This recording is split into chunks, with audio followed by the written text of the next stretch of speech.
Morning, folks. Welcome to Chris Wyatt Africa and Daba Africa on a lovely Sunday morning here on the East Coast of the United States. Well, I'm wondering if this stream is actually working because I got a note as I loaded up saying it was not working. See a couple folks listening to the chat there for something that I did rather short notice. Supposed to appear on Ronaldo's program later today, but it looks like Cyril Ramaphosa has decided to pop his head up out of the hole that he's hiding in, and looks like it's interfering with the plans. Let me check and see what's going on here if I have two streams going simultaneously. Nope, just the one. That's interesting.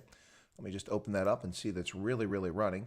Wherever you find yourself today around the world, greetings to you. I hope that everyone's fine and doing well. Wow, got a few folks tuned in there. Thank you so much for tuning in. Let's see. A few things going on around the world today. We'll talk about those.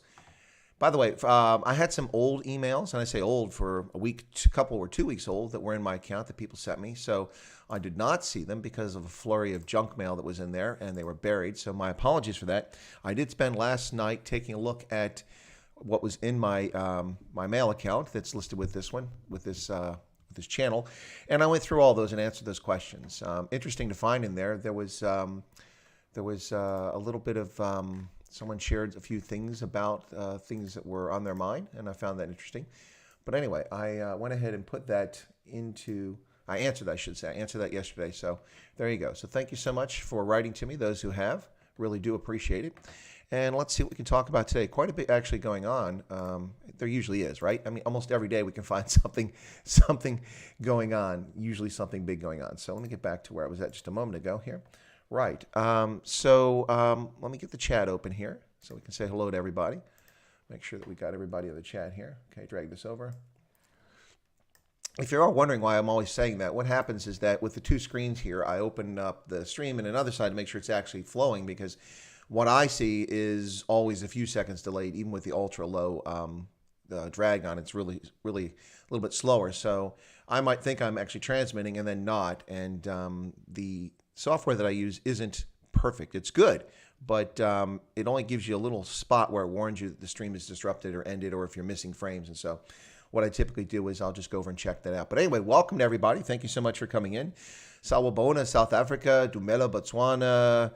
Bonjour, Quebecois. Welcome, folks around the world, wherever you find yourself on this Sunday. And the title for today's Stray Voltage was, Did You Just Wake Up? Well, not quite, but I realized that before I went on the air, it looked like I've just woken up. My hair looks like a mop up there. So anyway, decided to leave it that way.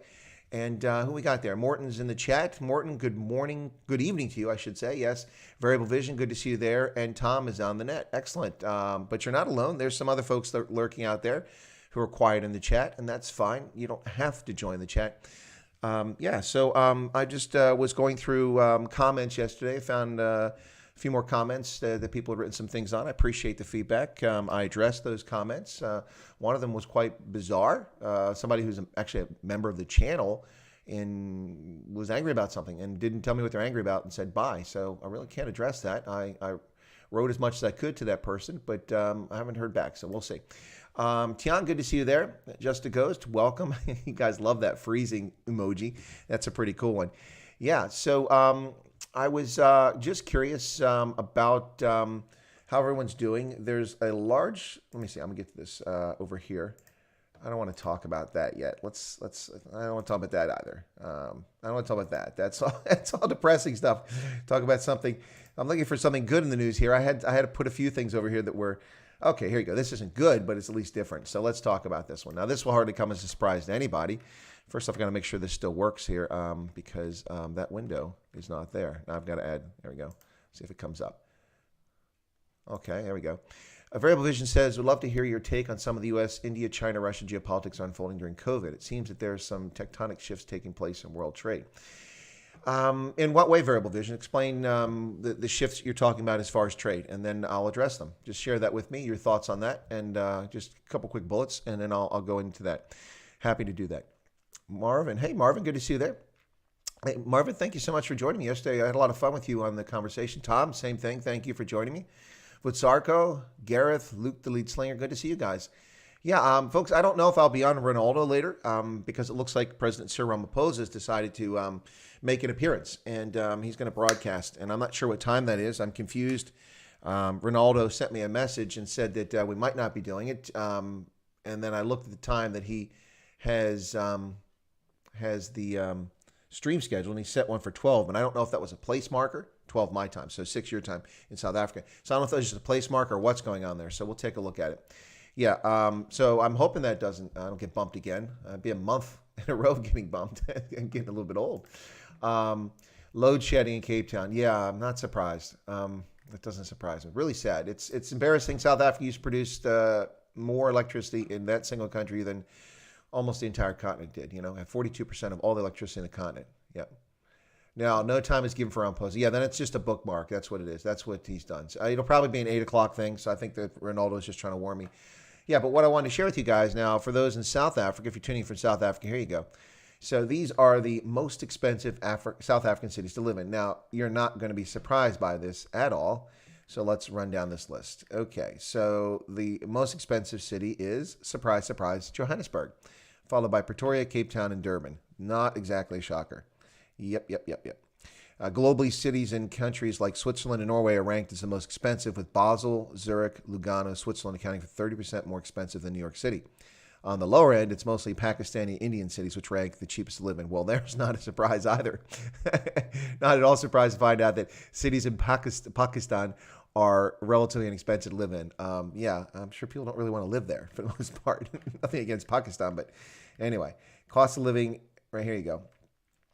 There you go. Middelburg, Potgietersrus, Pretoria, Cape Town, Johannesburg, Durban, Orkney.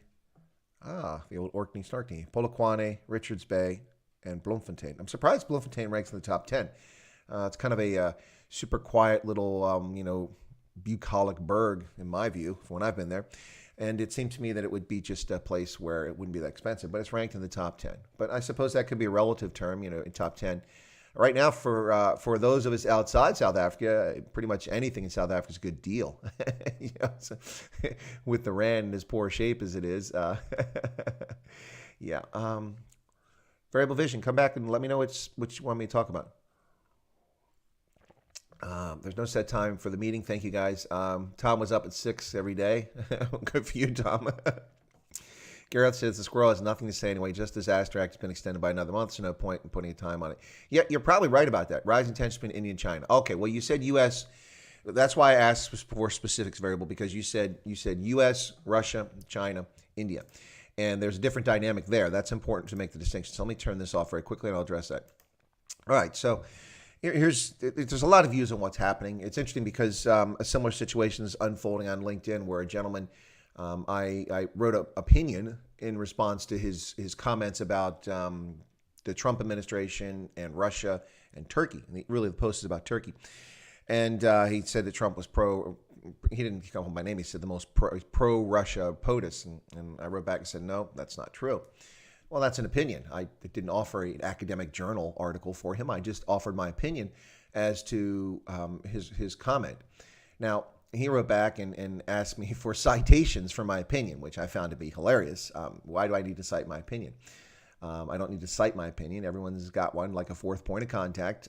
Now, I can cite things that help me form my opinion, and that's what I did. So I went and got 3 very quickly. It took me less than 10 minutes to find 3 academic sources. By the way, that's to find the sources, a couple of whom I knew. Find the sources, read through it, make sure that the article or journal article that I was going through supported the position I had, and then also to post that in a response. It took me less than 10 minutes to find that. It took me a little longer to write the response because of typos, but anyway, wrote the response, and then he came back and then claimed I made all these assertions. So it's kind of funny, but offering an opinion is one thing. So when it comes to this issue with China and India, I think there's a lot going on here, but one of the things in play is that China is in some ways dealing with happenstance, things as they unfold in front of them. Tensions are there. These disputes can happen occasionally. But what they're also doing is taking advantage of the fact that the world's attention is focused elsewhere. Geopolitically, the United States is distracted by what's happening here domestically with an armed domestic insurrection taking place, with the media that's dishonest and distorting domestic tranquility here in the United States. In addition, we have a politically inspired pandemic, which quite frankly, at this stage would have simply been just another dangerous virus that had appeared and affected people. But no, it's been turned into the bubonic plague of 1349, which it's not even remotely close to. That said, it's a dangerous situation. But anyway, so I think that because the world's attention is distracted and world leaders can't bring any attention to bear on China, that this is playing a role in what's happening. Now, the Chinese, for their part, they're not just doing this, they're asserting themselves everywhere. They've attacked the Vietnamese fishing boat in international waters, claiming it's part of the Nine Dash Line in the South China Sea. They have also suspended democracy in many respects in Hong Kong and began locking people up in Hong Kong while the world's attention is elsewhere. And what is the world's response? Well, the world's response is exclusively the UK is offering residency to 3 million ethnic Chinese from Hong Kong. Yeah, I know. That's the same UK where the people are racist because they're white and so they don't like brown people.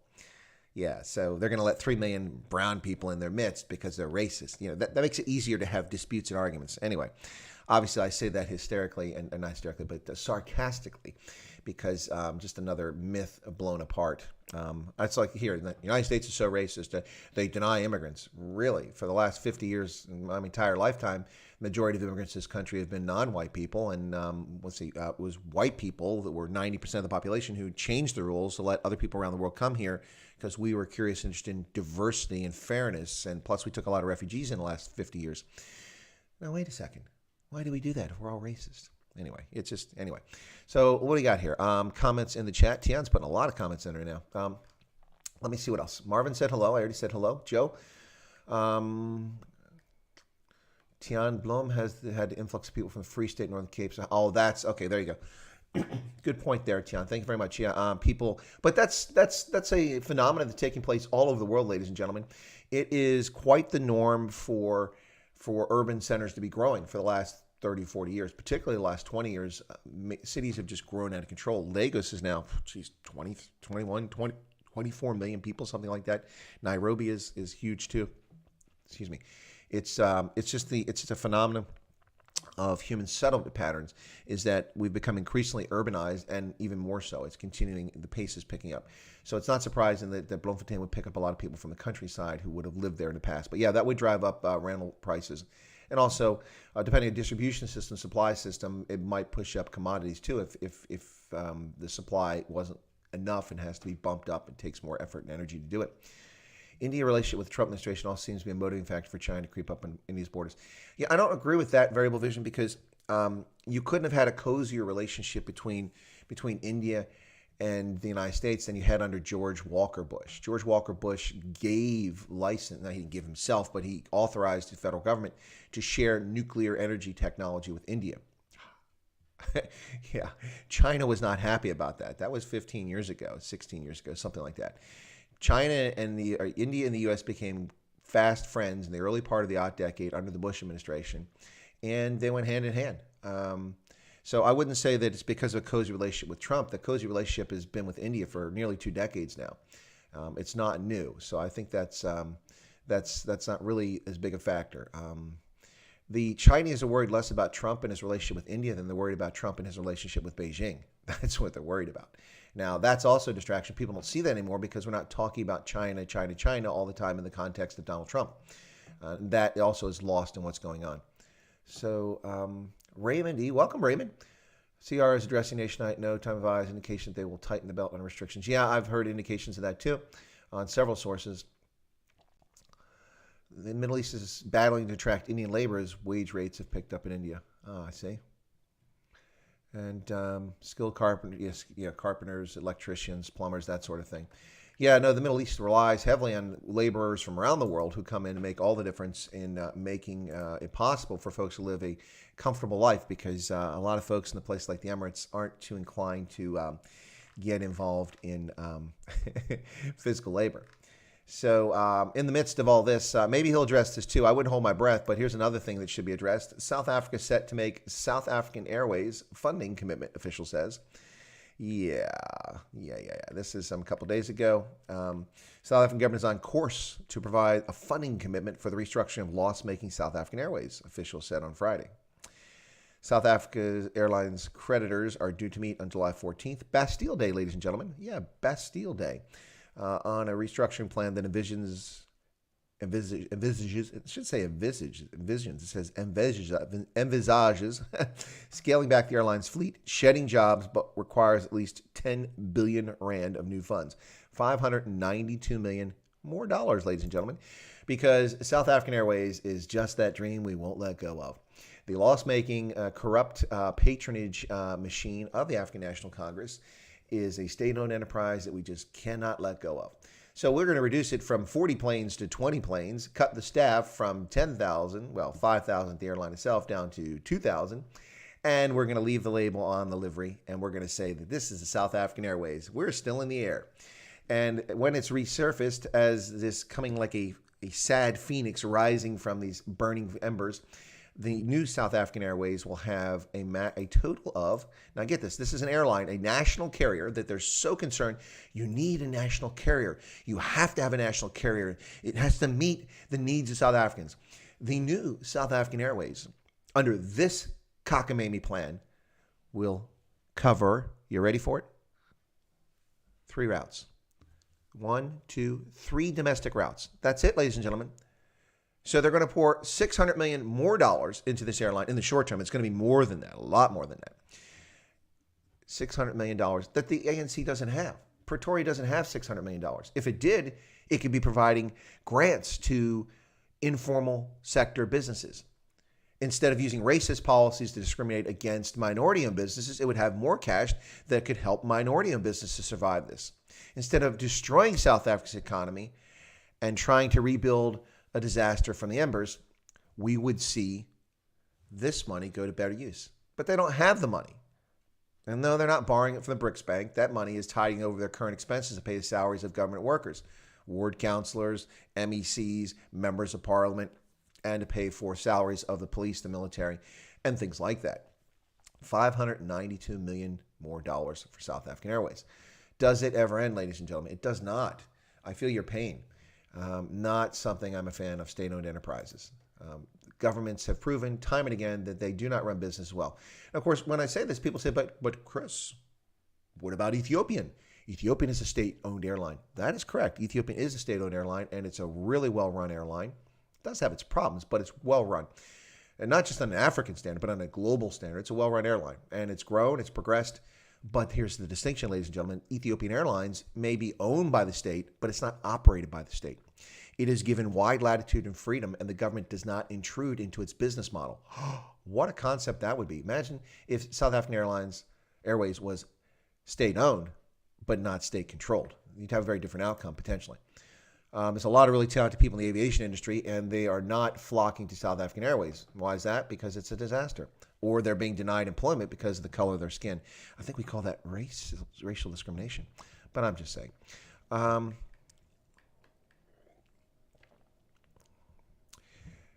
Tian says it's more likely that SAA's plan will not be approved by creditors. Well, perhaps, Tian, but that falls in the face of the reports that came out a couple weeks ago in which 75% of creditors who controlled over 51% of the total debt were in favor of the current plan. Well, they shouldn't be. It's nuts.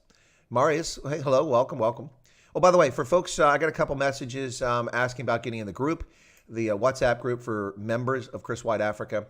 I think I've addressed all those now. What I did is I sent you a link. WhatsApp has always been frustrating. When I try to add someone, I can only do it, and I don't know if it's they have permissions released or something in their account. If I add them to my phone book through WhatsApp, it adds to my actual phone book on my phone, not in WhatsApp, and then it gives me an opportunity to send messages on WhatsApp if they've opened that. But a lot of people, about 2/3 of people do that. I can't see them in WhatsApp. Can't send them a message. So what I can do with the group is I can send you a link to the group. Then you can respond to that. So if you've sent me an email, you should have received, there's 2 or 3 people recently, you should have received a response back with a link that allows you to join the Chris White Africa members WhatsApp group. So please check that out. Yep. Morton, let me see. Were you asking about what I just said? Let me go check that out. Because I think it was Morton the person that sent me a message most recently. Somebody sent me a message. Got to check on that. But yeah, so yeah, sorry about that if it's unclear. But if I can just add, folks, and I've only had about a 25% success rate with this. So Tunes was the last one. Tunes Peru was the last one who sent me something on that, and I sent Tunes a link because Tunes is a member. Morton, did you send me an email on that previously? If you didn't, send me an email real quick, and I'll send you the link. Yep. Anyway, and that'll let you join. So, yeah, back to the conversation here. So, South African Airways, good Lord, what a mess. Never going to stop. Telegram is better.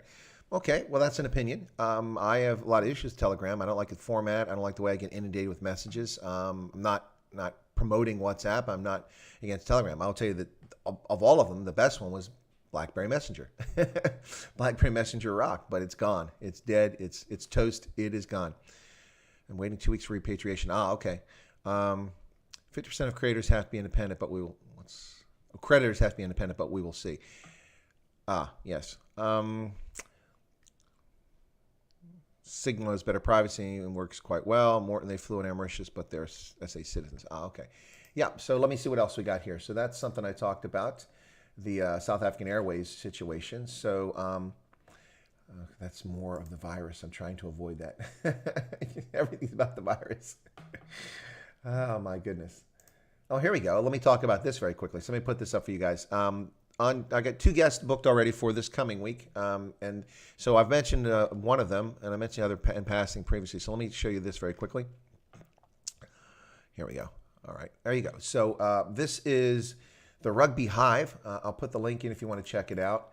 For South Africans, you might find this interesting. I don't know about the rest of the folks around the world, but South Africans might find it very interesting because this first podcast from the Rugby Hive, the guest was Bryan Habana. So pretty cool. Now, the Rugby Hive is a online podcast. It's ranked as the #1 podcast in North America for rugby, which is pretty cool in its first week out of the gate. And it's hosted by Dallin Stanford and Robin McDowell. Dallin Stanford is a USA Sevens rugby player and currently a World Rugby commentator. And Robin McDowell is a Canadian rugby player. Both played for national sides. In Dallin's case, he played for the USA Eagles Sevens. But this is an hour-long podcast. It was really, really good. Dallin will be my guest on Tuesday at 12 o'clock Eastern Standard Time. I've moved my special features to noon on the East Coast for simplicity. Also because if people in Southern Africa are back to work and you work until 5, which would be the normal for a lot of folks, you need to get home, and watching it at 5 o'clock is going to be difficult because you're driving. So what I've done is I've decided to do all my special features will now be at noon Eastern Standard Time, and the chips, wherever they fall based on daylight savings time, you'll get what you get. And so right now the plan is that all of the special features will be at noon Eastern Standard Time. So right now that would be 6 p.m. in South Africa and in Botswana.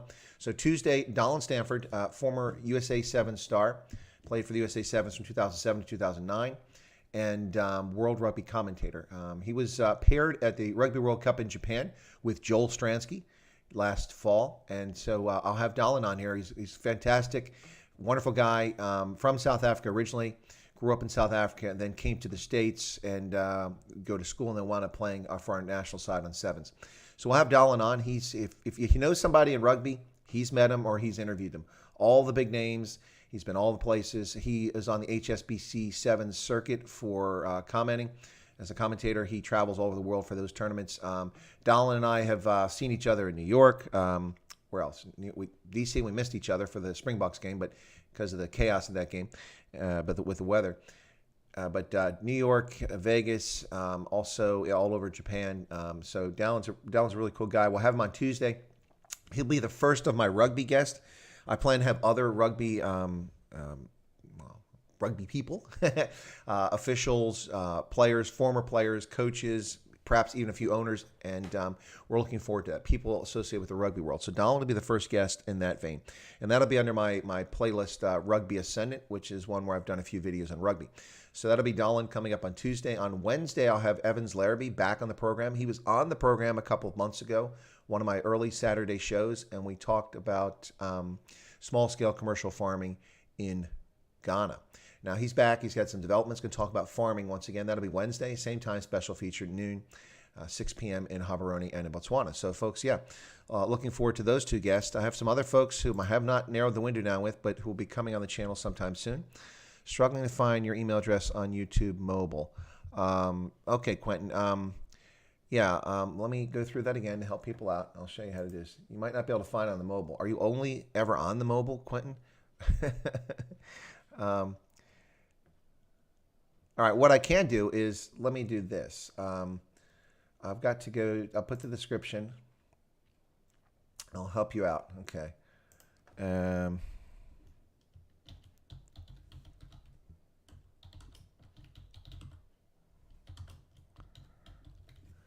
Okay, what I've just done is in the description for this video, to help people out, I've just added a note, which I've put in prepared videos before.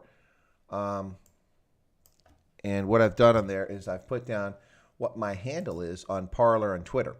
Now, if you put that in front of Gmail, then you'll be able to send me an email. And you're probably saying, why don't you just post it in the link? No, because if you put it in the link, then I've got to blur or I've got to delete part of the video. That could take a few hours.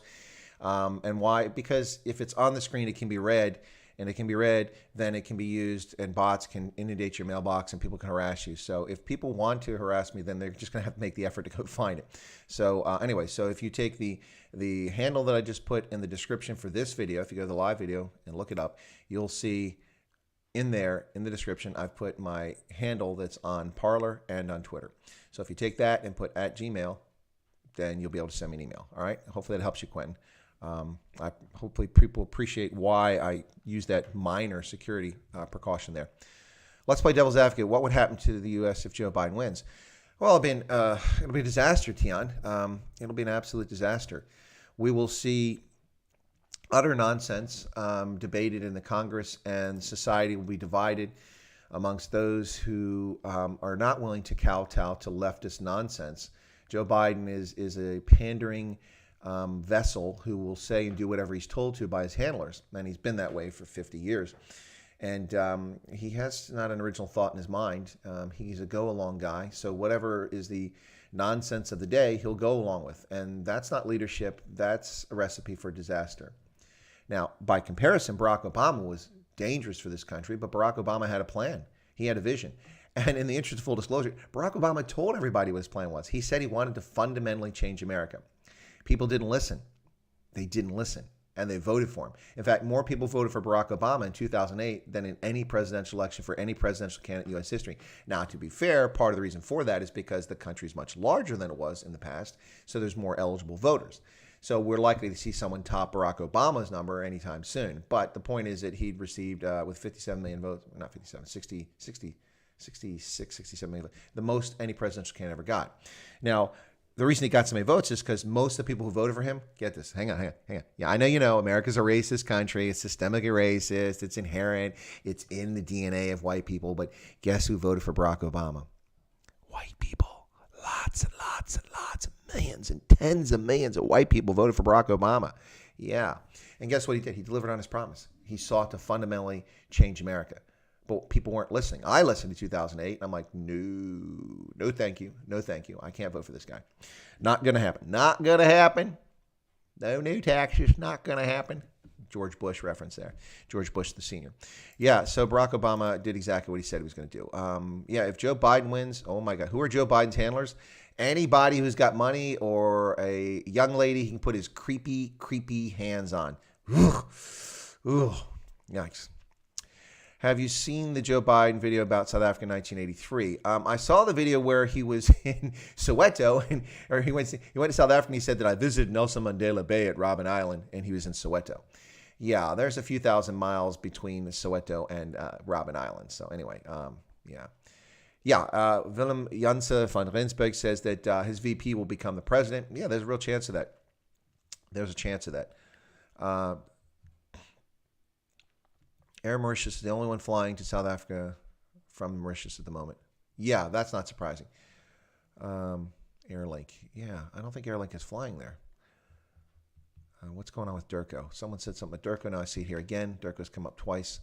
Morton's talking to you on Durko's. Yes, Durko is useless. The High Commissioner cannot arrange it properly. They tell us they have. We book with Air Mauritius. We get the airport and told Durko's refused permission. Unbelievable. And it's probably costing you money too, Morton. Yeah, no. There's your government of South Africa for you, ladies and gentlemen. Their foreign ministry incapable of doing the most basic of jobs. The mission of a diplomatic post providing consular services for its citizens abroad is to know what the hell's going on. And clearly Durko doesn't know what's going on. Marius says I'm using a mobile. You do it for my PC. Send the email with mobile number. Okay, cool beans. Thanks, Marius. We'll catch you on there a little bit later on. Appreciate that for the message. I mean, don't run off now. Defender Def says Biden's a mega puppet. Yeah, no doubt about that. Gareth, ENCA reports that South Africans are applying record numbers for foreign passports. Are they surprised? Did their masters not tell them the outcome of their plans?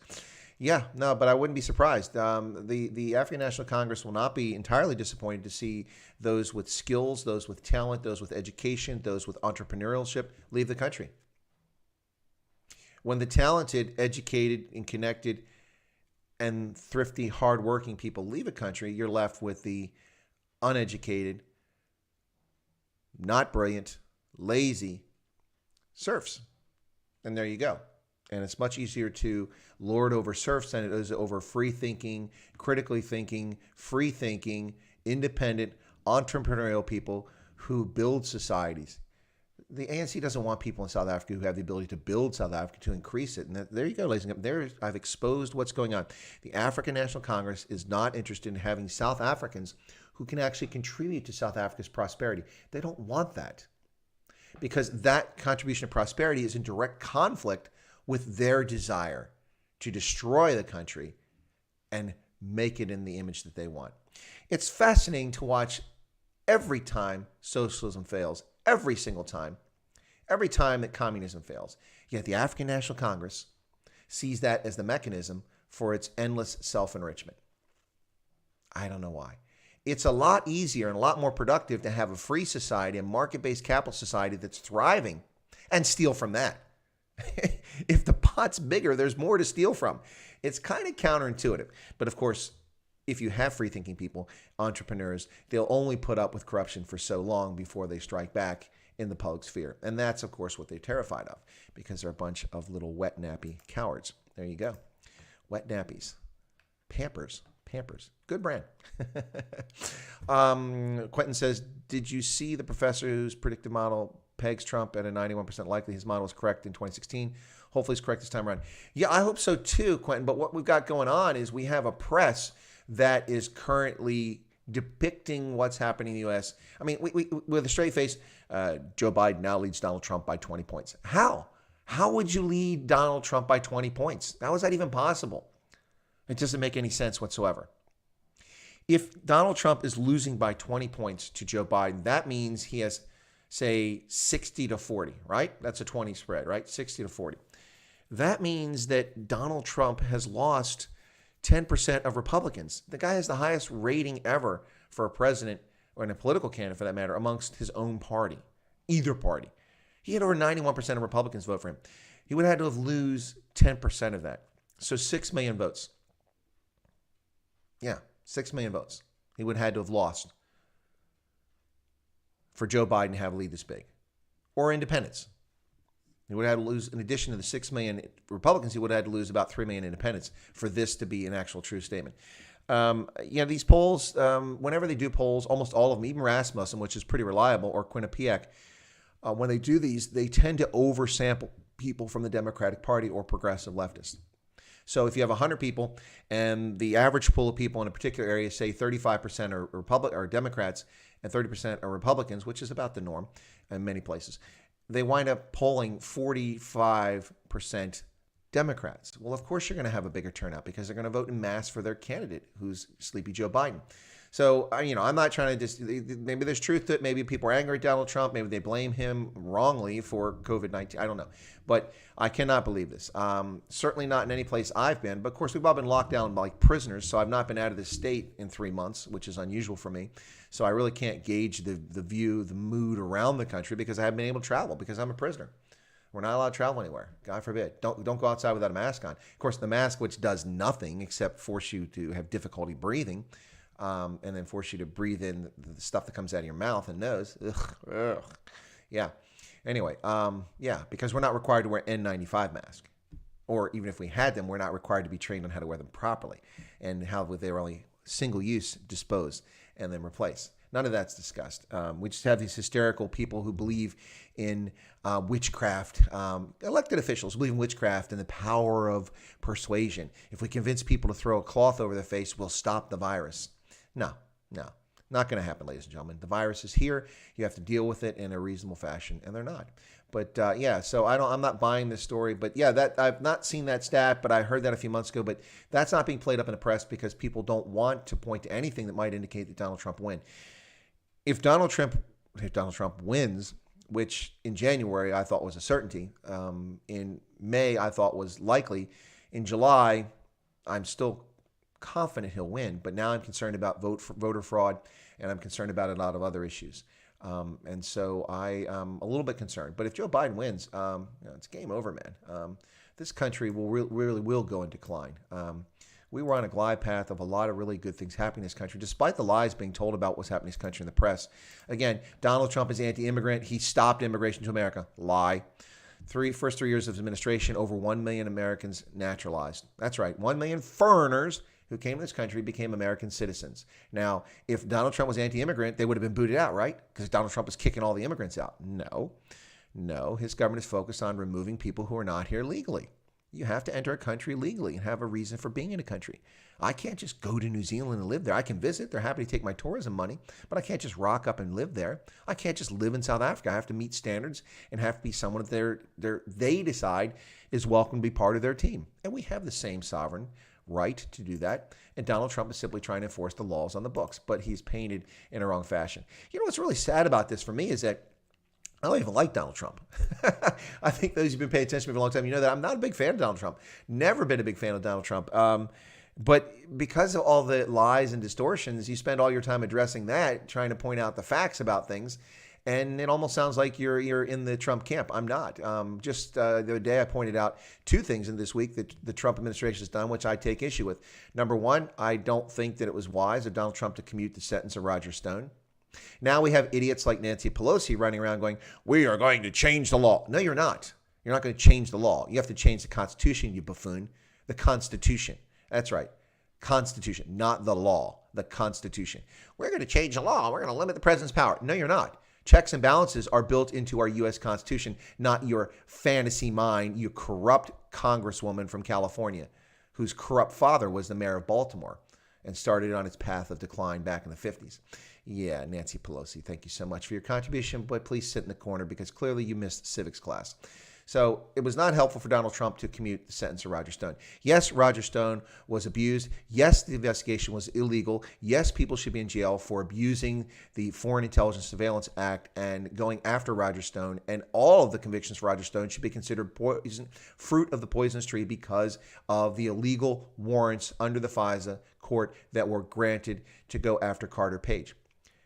Everything after that is illegal, should not count. So Roger Stone should never have been prosecuted. Now, did he do some things wrong? Yeah, apparently the guy's done all kinds of things in real estate, but I don't really care about that. That's not what the investigation was about. You want that investigation, you do that investigation separate, but that was all conducted under the Mueller investigation and the FBI's investigation of fake, fabricated Russia collusion narrative in which our Constitution was violated as if it was a floor mat, something you swipe your feet on coming in the door.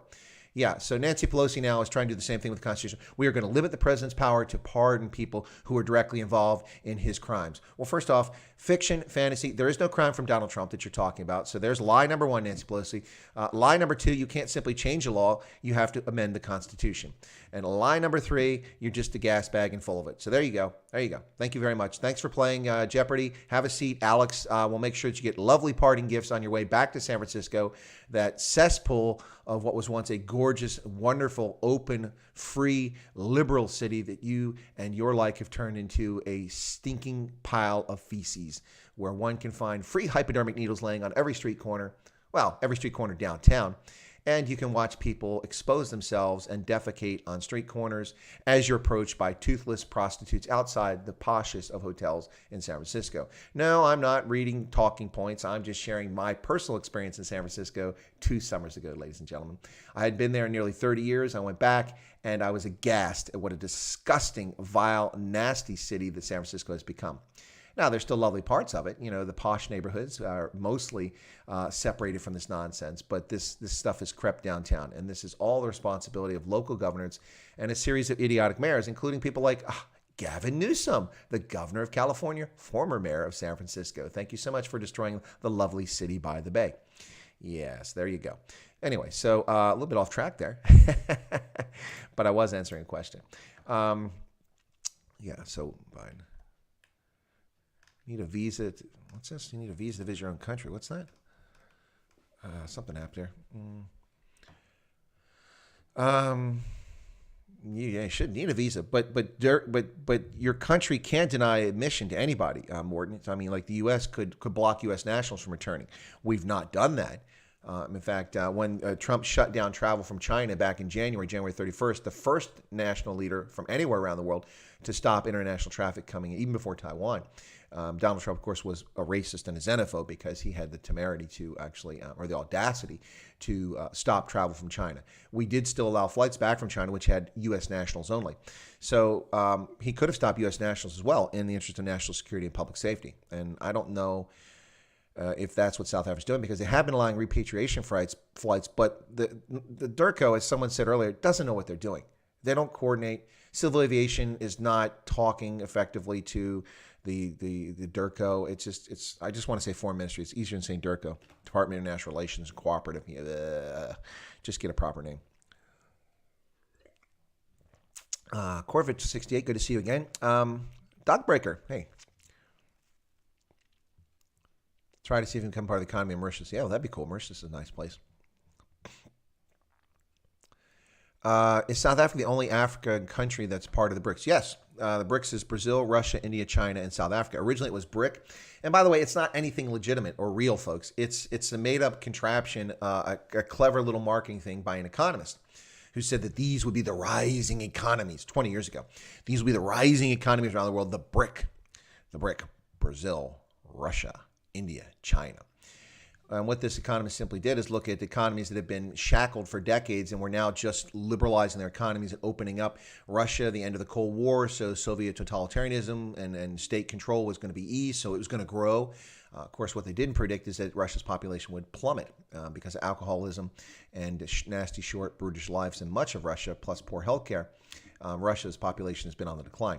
So they said Russia's going to grow. China is joining the World Trade Organization, so it's going to grow. That one was correct. India is going to grow because it's the world's largest democracy, is liberalizing their economy. Yes and no. India's economy has grown, but not as fast as it should have. And Brazil's an emerging player. Brazil actually is an emerging player now, but it was so far down the chart that it takes a lot to surge to the top. And South Africa was later added. Because it's lovely. Oh, South Africa, that's part of it. Yay, in an online world. Yeah, South Africa is a rounding error. $300 billion economy. Even Russia has a $1.67 trillion economy. Now, Russia's 3 times the size of South Africa. So if you take 3 times South Africa's, you'd still be only a little over half Russia's economy. That's how sad things are in South Africa, ladies and gentlemen.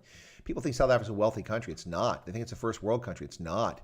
Now, many of you may live in first world circumstances in South Africa, but South Africa is not a first world country. It hasn't been for the better part of the last 2 decades. It's regressed. And the proof in the pudding is right there. Load shedding. You don't have load shedding in a country that has functioning systems. It just doesn't happen. You address the shortfall of electricity, whether it's the transmission lines, whether it's breakers, whether it's electricity generation. You address it, you build the capacity, and then you have it. The economic damage done by load shedding in South Africa is, I don't want to say it's incalculable, but it is in the trillions. It has cost South Africa a fortune. This loss of productivity, this loss of work, this loss of income, and the damage done to the economy is just, it's not incalculable, but it's quite heavy. Yeah, so there you go. There you go. BRICS. Yeah, so South Africa is the only African country that's part of BRICS. But there actually is a formal BRICS organization now. Informal, they kind of group together. They have conferences, but they don't do anything. It's like SADC. They sit around and they do nothing. Like the African Union. They promulgate lots of ideas. And then what do? But to be fair, the African Union, they don't have any sovereignty over any of their members. So it's not really their fault from that standpoint. Anyway, are news companies in the USA run by Trump? Here in the South, the ANC runs them mostly. General Labels, no. Trump doesn't own any news company here in the U.S. Fox News is owned by the Murdoch family. CBS is a different sort of thing. NBC is a publicly traded company. I own NBC. Yes, because I own Comcast. Comcast stock. Comcast is the parent of NBC, which is owned by General Electric previously. It's been owned by a lot of folks. NBC keeps getting sold because its news division doesn't make any money. It's profitable, but just profitable. It's not a worthwhile investment to get into. It doesn't really grow, make money. But NBC Sports makes a ton of money. I'm sorry, I said NBC News, I should say. I was talking about the news division. The news division, not NBC, the network. NBC Network does make money, but NBC News division just barely breaks even. And I do know this because I've been to their headquarters in New York City, in Rockefeller Center. And I've met with the news director for MSNBC and NBC. And I've also met with some of the journalists, and I've met with their corporate executives each of the past year, for the past 4 years, going to New York City as part of the War College. And so I know very well what's going on up there. Plus, as I said, I'm a shareholder. And as a shareholder, I pay attention. So I own NBC News and MSNBC. So blame me for Rachel Maddow. But I just have a few shares out of millions and millions of shares. And each of the news organizations own differently. A lot of the newspapers are owned by large newspaper organizations. So the Gannett News Agency owns USA Today, which is just a rag now. When it was created, it was a decent newspaper. And it was about this thick. And you had multiple sections, one for lifestyles, one for sports, one for business, one for the news. And over the past 25 years, it's gone from being a reliable, useful newspaper to just a leftist socialist rag that repeats lies and is sensationalist. Someone said to me, no, the USA Today is wonderful. Someone who travels to the States because they get it free in their hotel all the time. And so I was traveling and I picked up a copy of the USA Today one day, and I just and I went and I looked at the articles on the front page. There were 5 stories on the front page, all of which were lies. Simply lies. They were just opinion. They weren't even news, and they were lies. It's supposed to be a newspaper, not an opinion paper. You can have an opinion page, but an op-ed section, but you don't have your entire paper that. And so I went in the sports section, found 2 stories in which they just simply got the facts completely wrong. And that's on the day the news was reported, and I knew they were wrong, and I could cite places where they were wrong. So I actually sent that to the person. They said, oh my gosh, I had no idea. I said, yeah, absolutely. Actually, a South African who immigrated here to the U.S. said something similar to me. The USA Today is a good newspaper. I said, no, it's not. And then I pointed out several examples over the course of a week when I was traveling, saying wrong, wrong, wrong, wrong. Anyway, but Gannett owns that and many other newspapers. Now, there are independent newspapers, but they tend to be smaller ones. Some of the larger ones, the Graham family owned the Washington Post for decades, and it was often considered the gold standard when it came to reporting. Until Jeff Bezos bought the Washington Post, I could actually read it. While it trended to be left of center, it did have objective news, but now it's just an anti-Trump, anti-conservative, anti-American rag. And so it's very frustrating. So no, Trump doesn't own any of the media companies that I'm aware of. He certainly doesn't own any of them wholesale. Whether he has stock or retirement funds in it, that's a different story. All of us do. Tian asked, do I think that the press will change after November? I do not. I do not. If Sleepy Joe becomes president, they'll watch this, ladies and gentlemen. Here's your prediction right now. Let's pretend, God forbid, that Joe Biden becomes the president of the United States and gets inaugurated in January. By March of next year, the negative stories about Joe Biden and his mental capacity and his foibles, him stumbling, his inability to act as president will be manifest in daily stories in all news media outlets here in the U.S. in an effort to get him to resign, to step away from office, or to be removed under the 25th Amendment. You watch. I said it here first. Now, God forbid he becomes president, but if he does, that's exactly what's going to happen. And why is that? Because they'll want his vice president to become the president, which is what this is all about. It's not about Joe Biden. The candidates that the Democratic Party wants to put forward to be the vice presidential candidate are not palatable to the American people. We would never, in our wildest imagination, vote for Kamala Harris. She's an empty vessel. She's a known liar. She's also a person who's a known hypocrite, talking about smoking weed and how cool it is while she used the full power of the Attorney General's office in California to prosecute drug crimes while she claims she was doing drugs herself. So no one's going to vote for Kamala Harris, not even in the black community, the black vote, if such a thing exists. She's not going to win an overwhelming number of that. She's known to be that fake. She was eviscerated by Tulsi Gabbard in the Democratic debates. She looked like a babbling 6-year-old who couldn't hold a coherent thought compared to Tulsi Gabbard. Someone I don't really care for, but who is much more honest and much more cogent thinker and actually has ideas. So Kamala Harris off the table. Ayanna Pressley, no way. Tammy Duckworth, no, not going to happen. Not going to happen. Enough can be exposed about her politics and her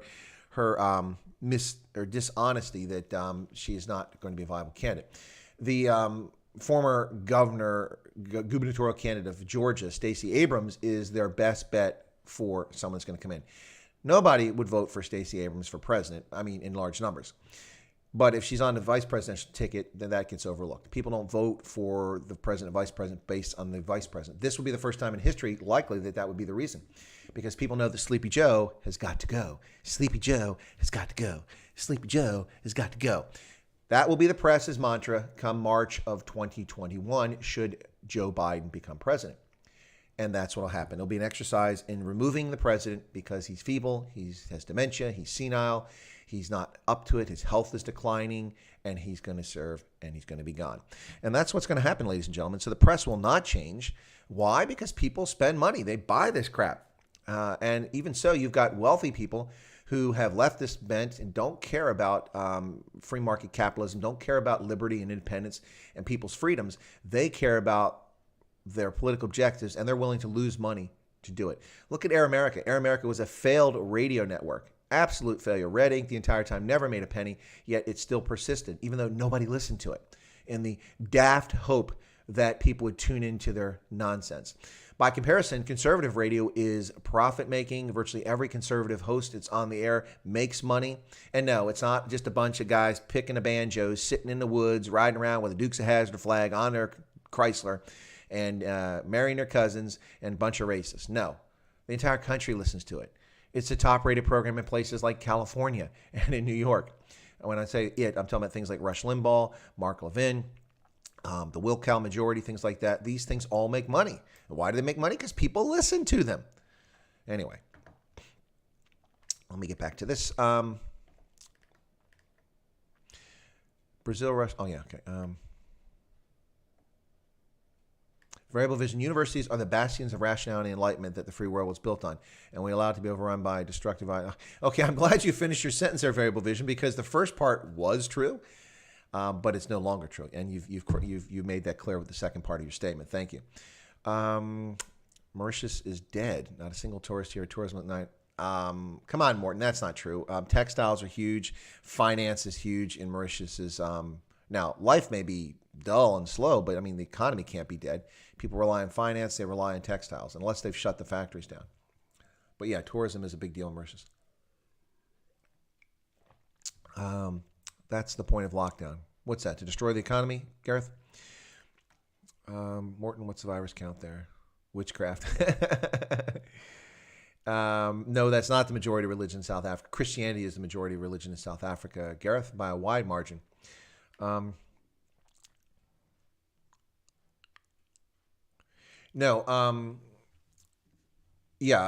says finds it odd that CR is president of the African Union and South Africa. Yeah, well, that's a temporary situation. What happens is that the African Union has a rotating presidency, and a head of state from a country becomes the head of the African Union for 1 year. And right now it's Cyril Ramaphosa. But he has no sovereignty over anything. And so it's funny you should mention that, because I came out and criticized Cyril Ramaphosa repeatedly for his calls to end the sanctions against Zimbabwe. And he's done that as president of South Africa, and now he's done it 4 times publicly that I can recall in recent history, even in the midst of the pandemic, calling for people to end the sanctions against Zimbabwe. Now, this is disingenuous. He knows there's no sanctions on Zimbabwe. It's a lie. Zimbabweans like to run around and tell fairy tales about this, but there's no sanctions. They just don't exist. And it's all a matter of public record. If you want to take the time to read it, I can show you the links from the Treasury Department and the Justice Department from the U.S. side about travel restrictions and finance restrictions on 100 plus Zimbabweans who are members of ZANU-PF and are wanted for human rights abuses or criminal activities, as well as a handful of state-owned enterprises, which are simply conduits for these state officials to pilfer money from. Yeah, this is what it is. If you want to go to Zimbabwe and invest there and you're an American, go ahead. There's nothing to stop you. It's perfectly permissible. It's allowable. If you're foolish enough to take your money there and risk it being stolen under racist laws like the indigenization law, that's on you. That's on you. By the way, that indigenization law applies to black Americans too. I could be black American, go to Zimbabwe and invest in the business. And now, before anybody says they've stopped that, they've not rescinded the law. They've simply stopped enforcing it. Until the law is revoked, it's still a law and can be enforced at any time. And even without the law, we've seen ZANU-PF. They do whatever they want. The rule of law is not something that they give a flying flip about. So, in line with that, I should say that, anyway, I'll leave it at that. But yeah, so ZANU-PF, Zimbabwe, off target again. It's Sunday, it's early. Getting off track there. Yeah, so we were talking about CR and the African Union. Yeah, that's what it was. Thank you. So thank you myself for finding my point. But Ramaphosa is the president of the African Union, but that is a ceremonial position. You know, Kagame was the previous president of it. What did the African Union do under Kagame's reign? Under his term as president. Anybody know? Can someone tell me? He actually did some things, but they're not substantive. They don't really accomplish much because the African Union lacks sovereignty. The African Union cannot tell a single country in Africa to do this or do that. They have no authority. No, with nothing to back it up. No legal authority or physical authority. It's a debate society. Now, it has value, but anyway, people think it's something more than this. Any of my enemy is my friend, okay? Okay, what else? Here we go. No lockdown. The ANC, Corvid says... Wow, a lot of things get jumped here. Wow, sorry, I got to go back, folks. The South African Constitution does not allow the government from banning entry and departure of South African citizens. Yeah, it also doesn't allow the banning of e-commerce or tobacco products, but the National Coronavirus Command Council made it so. Tanya van de Vente, welcome, Tanya. Good to see you there. Glad to see you. People disappearing. Is somebody coming in line, or did I overstay my welcome here? What's going on? Tunes, hey Tunes, I sent you an email with the link so you can get into the WhatsApp members group.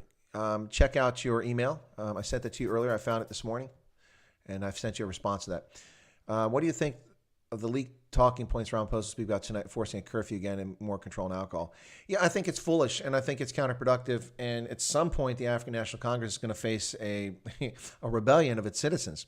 People aren't going to put up. But let's be honest, folks. We know that the reality here is that lockdown won't be enforced for many South Africans. It's not going to be enforced in rural areas, and in many townships, they're not going to bother.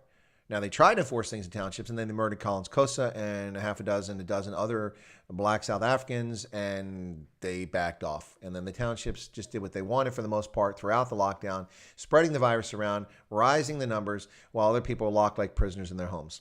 Yeah, so that's what's going to happen. Not load shedding, severe rolling blackouts. Okay, Quentin. Okay, please explain to me, Quentin. I was going to get Ronaldo to explain to me why you guys are calling it rolling blackouts. A rolling blackout is when a grid collapses, when a grid fails, when a circuit breaks. We had a rolling blackout that took place in Cleveland here about a decade ago, in which a power station was hit by a software glitch or lightning, I don't know what it was, and the entire Midwest went down in rolling blackouts. Boom, boom, boom. One after the other lost it because this was the key hub to link things in southern Canada and the Midwest in Ohio and northwestern Pennsylvania and Michigan. Those were rolling blackouts. You have load shedding. Eskom isn't cutting power to your neighborhood because it lost power or because they have a failure, a technical fault. They're cutting power because they're not generating enough electricity on the grid to meet consumption. To meet peak consumption, they can't produce enough electricity because they're incapable and they're incompetent, and they've not maintained their capacity. So in order to keep the grid from collapsing, from more people drawing power out of it than is being produced, they shut down sections of the grid. They shed the load so that there's enough electricity for everybody else. That's load shedding. I don't know why people could call it rolling blackouts. I'm curious about that. Ronaldo is dead set on calling it rolling blackouts. It's load shedding. So I don't understand. So please share, Quentin, I'd love to hear why you guys are calling it rolling blackouts. Variable Vision says, do you think Namibia will decouple from South Africa? Yeah, it's a good question, but I don't think so. The problem for Namibia is that so much of Namibia's economy is South Africa's economy. All right? Panaratis in Windhoek. What's that crappy pizza? What's the crappy Pizza Express? Ugh. They're no, it's not Pizza Express. It's the other one. Debonair's? No.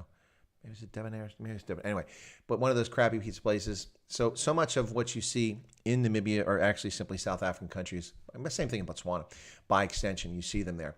And even brands that aren't African, like KFC, are owned by South African companies because they have the franchise rights for the KFC that's there. So decoupling from South Africa's currency, delinking the Namibian dollar from the rand is problematic. Namibia doesn't have the size, the heft. It could. I mean, Botswana isn't linked to the rand, and its currency is sound. But Namibia could do it, and at some point they might. If South Africa continues on this downward glide, They are likely to do it at some point, but they have to have sound macroeconomic policies in place. And there are some challenges in Namibia. So I don't think they'll do it soon, but I think it's something they'll probably consider, and they should do. They should delink. You can do it. South Africa's economy shouldn't drag down Namibia. Anyway. Joe says South Africa is part of BRICS to allow free African trade. We're being played. Who said that? Who said that, Joe? If someone told you that, you are being played. The BRICS has nothing to do with Africa whatsoever. And there is no such thing as free African trade. In fact, there's very little Africa trade. Intra-African trade is a fraction of what it is in other regions around the world. Many other regions around the world, the amount of intra-African trade is far larger percentage of trade. So the amount of trade between the U.S., Canada, and Mexico dwarfs inter-African trade. I don't have the percentages off the top of my head. Usually I know percentages, but trust me, it's very, very small. Most African countries ship all their goods and services overseas outside the continent. So for instance, if you want a lovely desk that's made in Kenya and you live in South Africa, it's almost impossible to get that desk shipped to you from Kenya to South Africa. It takes months. It takes a great deal of effort for customs and immigration to get that to happen, and also to get the transport. But you can buy the same desk, lower quality, the same desk manufactured in China, and have it in South Africa in a matter of days. And much cheaper. The transport cost on container ships to go from China to Africa dwarf the cost of sending a ship from Nairobi to Durban. No, not Nairobi. There's no boats there. It sound like Roman inland ports. No, from Mombasa. From Mombasa to Durban, the cost is astronomical. It's 3 or 4 times the shipping cost of what it costs to go all the way from China to South Africa. It's cheaper than going from Nairobi. Intra-African trade is almost non-existent. It is increasing. It's increasing rapidly, particularly in the East African community and parts of West Africa, but it is still small. Southern Africa has always had it, but that's because the economies of Southern Africa are essentially an extension of South Africa's economy. Namibia, Botswana, Zimbabwe to some extent, although they've destroyed that link, but it was there historically. Lesotho, Swaziland, all extensions of South Africa's economy. All South African companies, all South African brands are found in those places. And so that's real. And all those countries are small. The largest of those countries I just mentioned is Zimbabwe with 14 million people, but it's really larger than 14 million people because 2.5 million live in South Africa. And another 1.5 million live elsewhere around the world. But so the impact of that regional trade is very small because such small countries. But the BRICS has nothing to do with Africa trade, nothing at all to do with Africa trade. And even the African Continental Free Trade Agreement, which is intended to increase intra-African trade, is not going to be successful because, well, not in the short term, maybe in the long term, and I say long term, 20 years, but certainly not in the next 3 to 5 years because, number one, there's no copyright protection, no intellectual property protection, no trademark protections under the African Continental Free Trade Agreement. It's up to domestic rules, domestic laws. So what happens is they were supposed to meet in January 2021 at the African Union Summit. The regularly scheduled, there's 2 of them each year. One's in January in Addis, the other's somewhere on the continent in June or July. I think it's June. Anyway, so they were supposed to discuss this, but now it's likely to be postponed, which means that copyright, trademark, and intellectual property rights will not be protected under the African Continental Free Trade Agreement. An agreement, by the way, which 48 states that signed it initially, only 22 had to approve it before it to go into effect. Isn't that fascinating? Less than half the states that signed it agree to it, and then it becomes the rule. Anyway, but what will happen is that states will put in place artificial barriers to prevent goods and services from coming into the country. They'll put, even if they don't put tariffs up, they'll put rules that make it difficult for things to come in. That's just the nature of what's happening. So that's not going to work, the African Continental Free Trade Agreement. Trust me, it's just not going to work, folks. All right, so let me catch up here. Wolf says we're used to lies here. Yeah, we're getting used to lies the world over, my friend. It's really, really sad. ANC gave or sold China a large area of Limpopo for mining. Farmers terrorism is to clear. Oh, farmer terrorism is to clear the area. Perhaps, but it's not just that. The ANC gave exclusive economic zones to the Chinese in South Africa. Why? What's that all about? Why would the Chinese get exclusive economic zones? It's done nothing for South Africans. It's done a lot for the ANC, and that's why. What else? Tanya's laughing about something. Okay. Variable Vision says, I'm not so sure. Lots of substations catching fire, exploding. The rolling blackouts terminology is not totally wrong. Well, if it's a rolling blackout, then your power will come up instantly or within a matter of minutes once the thing is fixed, or it'll stay down for days or weeks if the problem isn't fixed. Load sharing. Morton says load sharing. Yeah. Yeah. Here's your turn to use the grid. Here's my turn to use the grid. Everybody gets to use the grid. A little bit for you, a little bit for me, just not at the same time. There you go. Load sharing. I like that, Morton. Well said. Tunes. Oh, he stayed in Bitbank. Wesley says, if I'm correct, blackout will mean it will take them 3 to 4 weeks to restart the power grid since they have to resynchronize the power stations. It shouldn't take 3 to 4 weeks, but yep. James. Hi, James. They're calling it rolling blackouts because they think load shedding is a euphemism for it and not what the rest of the world calls it. Yeah, exactly. Right. Exactly. Just like Black Lives Matter. Okay. It didn't matter when Collins Kosa was murdered. It didn't matter when 60 people in South Africa die and 50 of them every day were black. Didn't care about that. Only Black Lives Matter when it's a slogan and it's some nonsense you can latch on to. Yeah, euphemism. Yeah, that's exactly right. Thanks, James. That's exactly why they don't like the term load shedding. And I don't know why Ronaldo doesn't like it. He's in the opposition, so why can't he use the term load shedding? That's the industry term. Anyway, General Flabel says, the way Cape Town is headed for one massive storm. Again? Do we have the storm again? I thought the storm already passed. Huge storm. Tian, because during load shedding, there are many places that have no power for hours or days outside the schedule. In fact, we know load shedding is coming days ahead when these places get out. Yeah. You guys are talking to each other back and forth. Chinese contractors working here with us for over a year now. They love South Africa, but afraid of locals and petrified of corona. They all want to leave ASAP, not the same caliber as Chinatown merchants. Interesting. Well, thanks for sharing that. Hank Adrian says hello. Oh, you're late. Well, that's okay, Hank. I didn't have a stream scheduled. This truly is a stray voltage stream. I decided to do this yesterday because some really weird things have been happening on my YouTube account. And I had somebody tell me they left the channel. They just wrote a comment on a stream from 5 days ago saying they felt insulted and and I looked at the video. I spent an hour and a half rewatching that video, and there was nothing I said that insulted that person. I looked at the chat and anybody else insult them.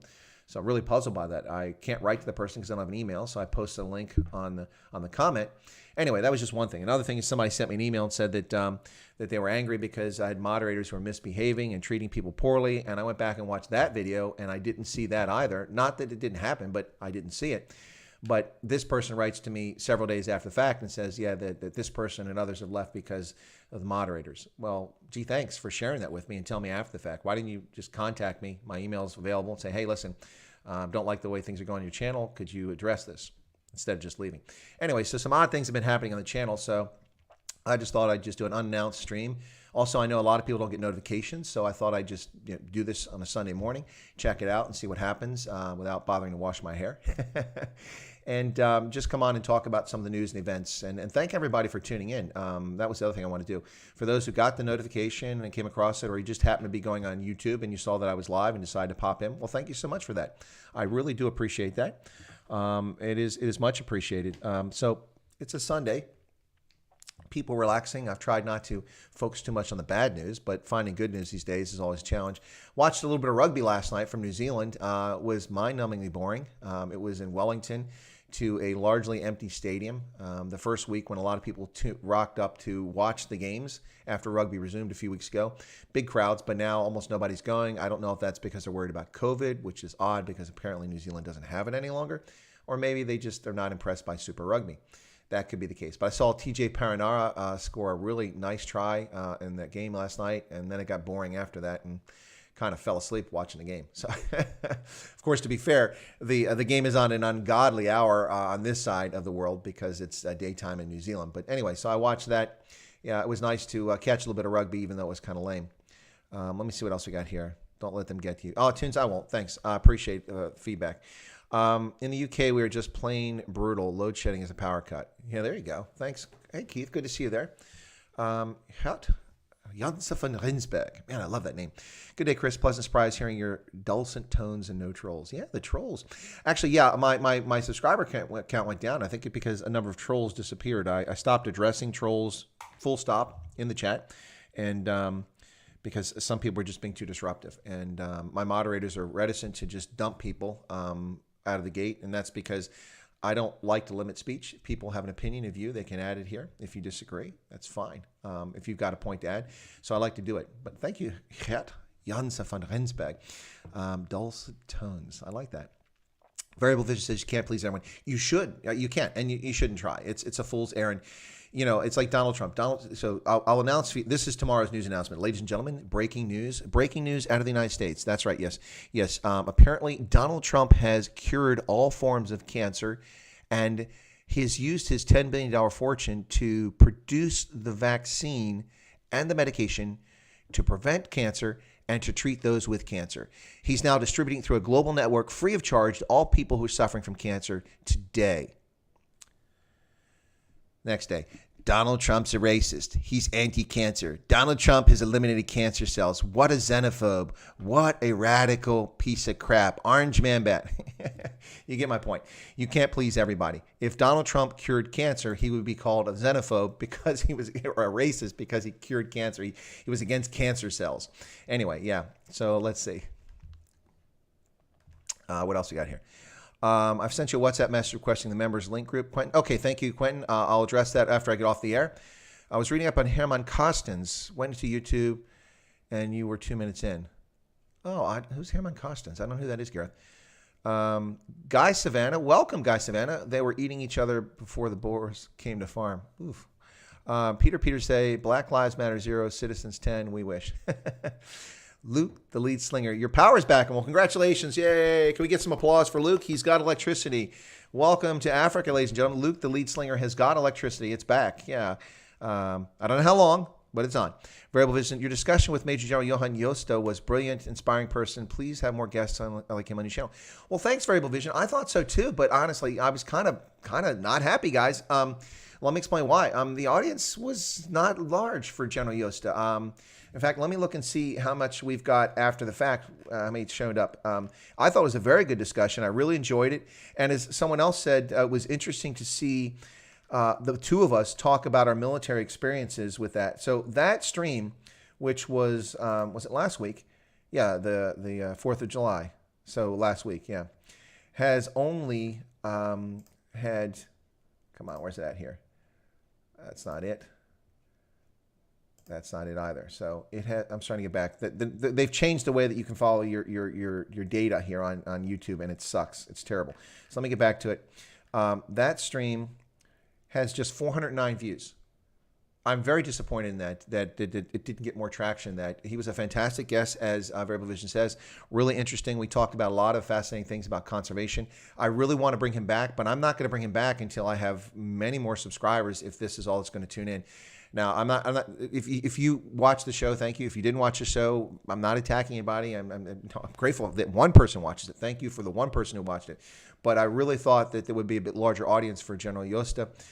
He's a fascinating gentleman. He's led an amazing life. He's done some really wonderful things for South Africa, for South Africans, for the region, and also now for the natural environment. He's really, really cool guy. Did an amazing job getting the rhino poaching from it's still a mess, but getting it from a total disaster turned down to something that was something where the rhinos can actually survive.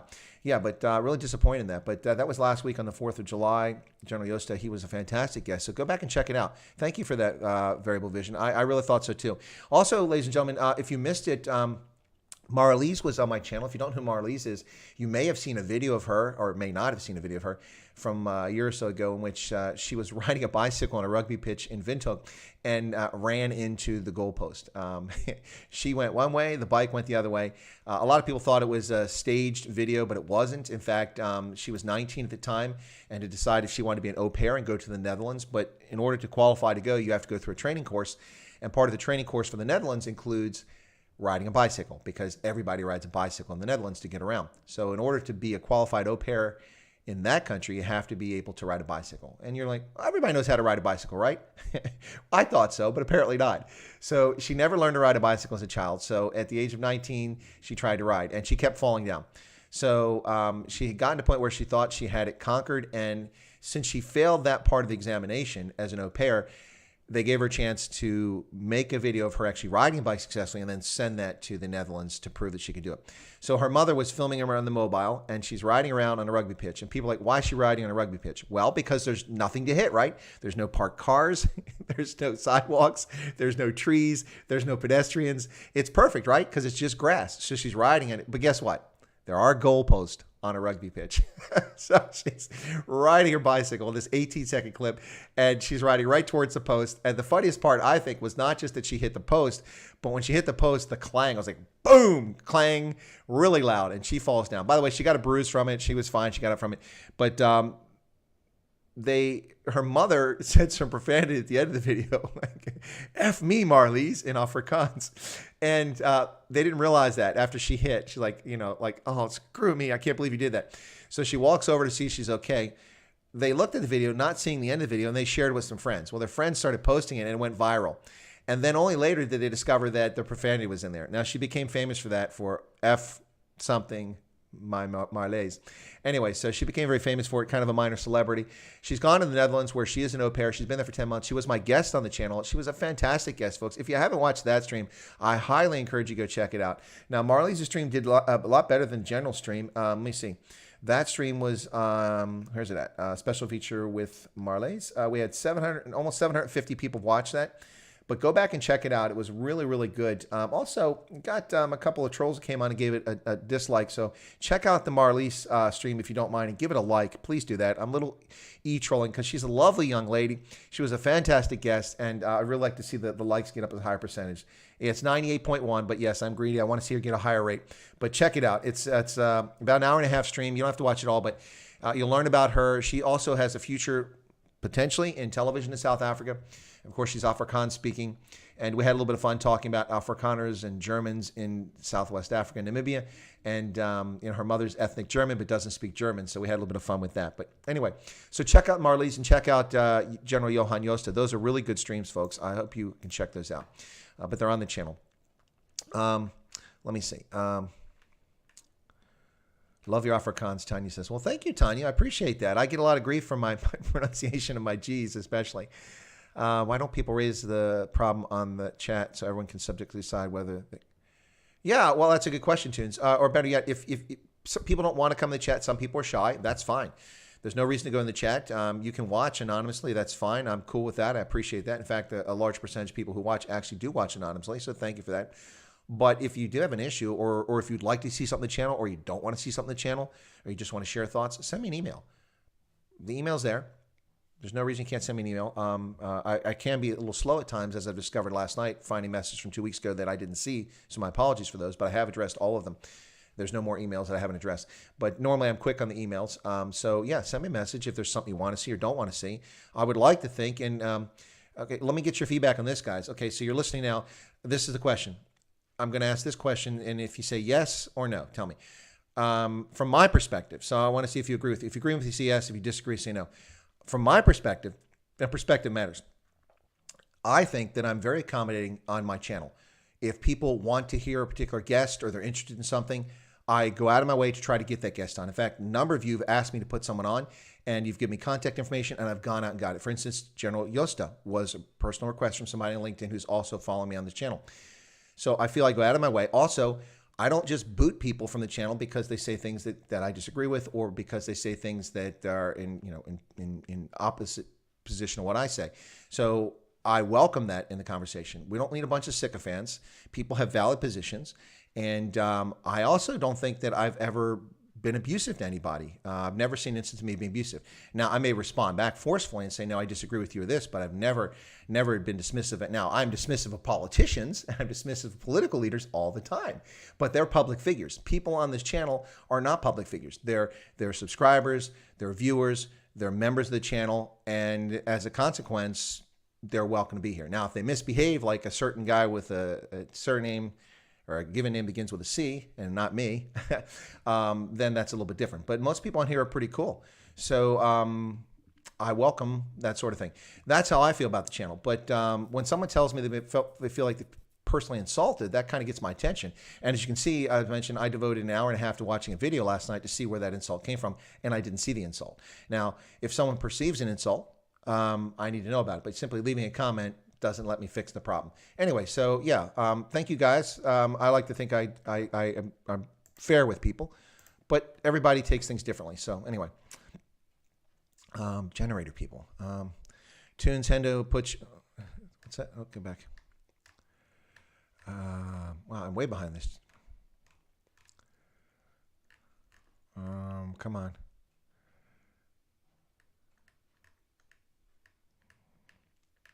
Where's this? Bosch Zebra says, just tuned in for a bit. Enjoy the earlier video on Nigeria's acquisition. Oh, you did? Well, thank you, Bosch Zebra. I appreciate it. I hope you gave me a thumbs up on that video. Yeah, I didn't think that would be of much interest to a lot of folks. It's really a specific sort of video about the military and about national security. So that's one of my fortes. That's, of course, something I've spent a lot of time in doing. So I didn't know if that would interest people. But not a lot of people watch that video, but I didn't expect a lot of people to watch it. So that's fine. Guy Savannah says, Chris, good work. Thanks. Oh, you're welcome. My pleasure. Yep. And then what else we got here? Starter Generator Factory. That's a good one. Chris, have you seen the Zeducation channel on YouTube? Guy posts funny memes No, I haven't. That's interesting. Let me write that down, Quentin. Zeducation, okay? Zeducation. I'll have to check that out. Okay. By the way, I like to give credit where credit's due. And so speaking of credit being due, let me talk about this one. So yesterday, Willem Winkelspies said this during our session yesterday in which people got to call in. He described Patricia DeLille. He said, Patricia DeLille is a prostitute, saying that she was a member of the Pan-African Congress, the ANC, the Independent Democrats, the Democratic Alliance, and now an ANC cabinet minister while leader of the Good Party. I love that. I'm going to use that, but Willem will get credit for that. I don't know if it was his original thought or he got it from someone else, but I love that. A prostitute. That's hilarious. His education is a cool dude. Okay, huge following. Well, I'll have to check him out. Mark Dice. Don't know who Mark Dice is. Okay, and you guys said nice things. Thank you so much for saying that. I appreciate that. Yeah, you can't please everybody. You shouldn't try. Okay, well, let's shift a little bit to talk about some of the news since we're here, and we've run over time on that. I want to talk about this very quickly, and this is about the South African cricket and what's going on with that. So let me get, where is my browser? There it is. All right. So Ashwell Prince on Black Lives Matter, South Africa's system is broken. I find this comical because I was reading this. Former batsman Ashwell Prince has claimed that several South African players were racially abused on their tour to Australia in 2005, and the team leadership urged them to continue playing regardless. In a Twitter thread, 100% inspired by Michael Holding, Prince called the South African system broken and said there's never been any unity for a decade. He was part of the national team. Okay, so those are some pretty strong claims. So let's see what he's talking about. The incident Prince referred to has been well documented and occurred in Perth during the first test of South Africa's tour in 2005. Prince, Makenya and Garnett Kruger were taunted with racial slurs from the crowd. Okay. While white players, including Sean Pollock and Justin Kemp, were also subjected to heckling. So it wasn't just players of color who were attacked. It was also white players. But the team is broken. The team is blamed for this. At the time, CSA management made an official complaint to the ICC match referee, Chris Broad, but Prince said players' concerns had been dismissed. When we brought this to the attention of the team leadership at lunch, we were told, it's only some people in the crowd, not the majority. Let's get back out there. Okay, so my question to these folks is this. What exactly did you want happen? Did you want security to grab people for calling people names from the stands and stop the match and disrupt the match? Is that what you wanted? Was that your objective? Here in the United States, it's commonplace. In fact, it's historical for people to heckle people in the crowd. Now, racial taunts are not something that we usually hear. That was something that did occur back when integration first occurred in baseball, but it's not something you typically hear at a baseball game. You hear complaints about it all the time, but it's simply not. I've never heard a single racial taunt in any baseball game, and I've been to hundreds of baseball games at all levels in this country. I'm sure it does occur, but it doesn't occur the way that people portray it. Now, if this racial heckling occurred and they were heckling the white players, then it wasn't just the players of color. How is cricket broken because an event that occurred in Australia? Maybe cricket is broken, maybe not South African cricket. So it's just very disturbing to see people do this stuff. Yeah. Anyway, so Mike Rowe. Yeah, Mike Rowe is awesome. Mike Rowe, when he does How the Universe Works, Dirty Jobs. Mike Rowe is, by the way, Mike Rowe is from Baltimore, Maryland, ladies and gentlemen, in case you didn't know that. I'm from Baltimore, Maryland. So is Mike Rowe. He is fantastic. Really, really, really great voice and a great guy. His mom is fascinating too. His mother wrote a book. It's out there. It's available. You can look it up. But Mike Rowe is really a fascinating guy. Really loves his mom. Really good guy. And does a lot of good for people. What I like about Mike Rowe is he's really a lot of things. But one of the things I really like about Mike Rowe is he's gone out of his way to get people out of this mindset that you can only be a success by attending university. Is that because he's opposed to university? No. But what he is in favor of is respect for hard work and for people with skills. What I mean by that is that with his show Dirty Jobs, and not just that, but his philosophy about employment. Mike Rowe has gone out of his way to point out to people that a lot of people who work in the trades make more money and live better than people with university educations. And in fact, we need more people in the trades. We're critically short all the time, people in lots of fields like nurses, in nursing field, also electricians, plumbers, people in those fields, qualified carpenters are always in short supply and in high demand in this country. And there has been this mindset in the United States for several decades that you're only successful if you go to university. Well, if you go to university and you study women's studies or gender studies, and or you go to university and you study philosophy, and the only job you can get is working for a non-government organization making $40,000 a year, or working for a school teaching somewhere making $40,000 to $60,000 a year, well, good on you. But good luck paying back that student debt for the money you borrowed to go to university to get that degree, which is supposed to get you a higher income. Meanwhile, an HVAC, high voltage alternating currency technician, an HVAC technician can easily make $150,000 to $200,000 per year anywhere in the United States. And you can go anywhere and you don't have to wait for work. The work comes to you if you're an HVAC technician. Same with air condition repair folks, plumbers. There's so much money to be made. But the difference is those people get their hands dirty, they get down there, they get to do things. So Mike Rowe has done a lot to improve the opinion, the view of the trades, the technical skills, and bless his heart. Thank him for that. I've been a person for decades now. It will sound a little ironic because I have multiple degrees. I have an associate's degree, I have a bachelor's degree, I have 3 master's degrees. I've been in lots of educational programs. So it will sound a little odd for me to say that while I've gone to university, university is not the place everybody should go. Not because they're not capable, not because of stratification of society and the haves and have-nots. No, not at all. University serves a specific purpose, but university is not necessary for much of the qualified work we need. You don't have to go to university to learn how to be a coder. You can, but you don't need to go to university to be a coder. You can be very successful and be a coder and never go to university. You don't need to go to university to become a carpenter. You don't need to go to university to become a plumber. There are programs for that, trade schools and such, or on-the-job experience. And those are critical skills necessary for a society to function. And those people are rewarded handsomely for their skills. So Mike Rowe has done an amazing job making that cool. And I think that he should get credit for that. I don't know if people give him enough credit for it. All right, so let me catch up. What's this variable? What are you guys talking about? William Shakespeare's English counterpart of somebody. You guys are talking about Prince. Again, B-rate player trying to be bigger than he is. All South African players get heckled in Australia. Thank you, Tian. That's correct. All South African cricket players get heckled in Australia. That is a fact. That is absolutely a fact. Tian's got to go. All right, take care. Okay. Janse van Rensburg, like NFL lost your sport, also stopped supporting cricket as they now want to join. Yeah, they're done. The Black Lives Matter. Where was their interest in Black lives before George Floyd, before the armed insurrection in the United States? It didn't exist. It's just a bumper sticker. It's a catchy thing to get onto, and that's why they're doing it. They don't really care. Mike Rowe works. Great foundation. He has something that's needed world. Yeah, I agree, Gareth. Yeah, Mike Rowe is amazing. Seen Mike on Tucker Show a couple times. Yeah, he's fantastic.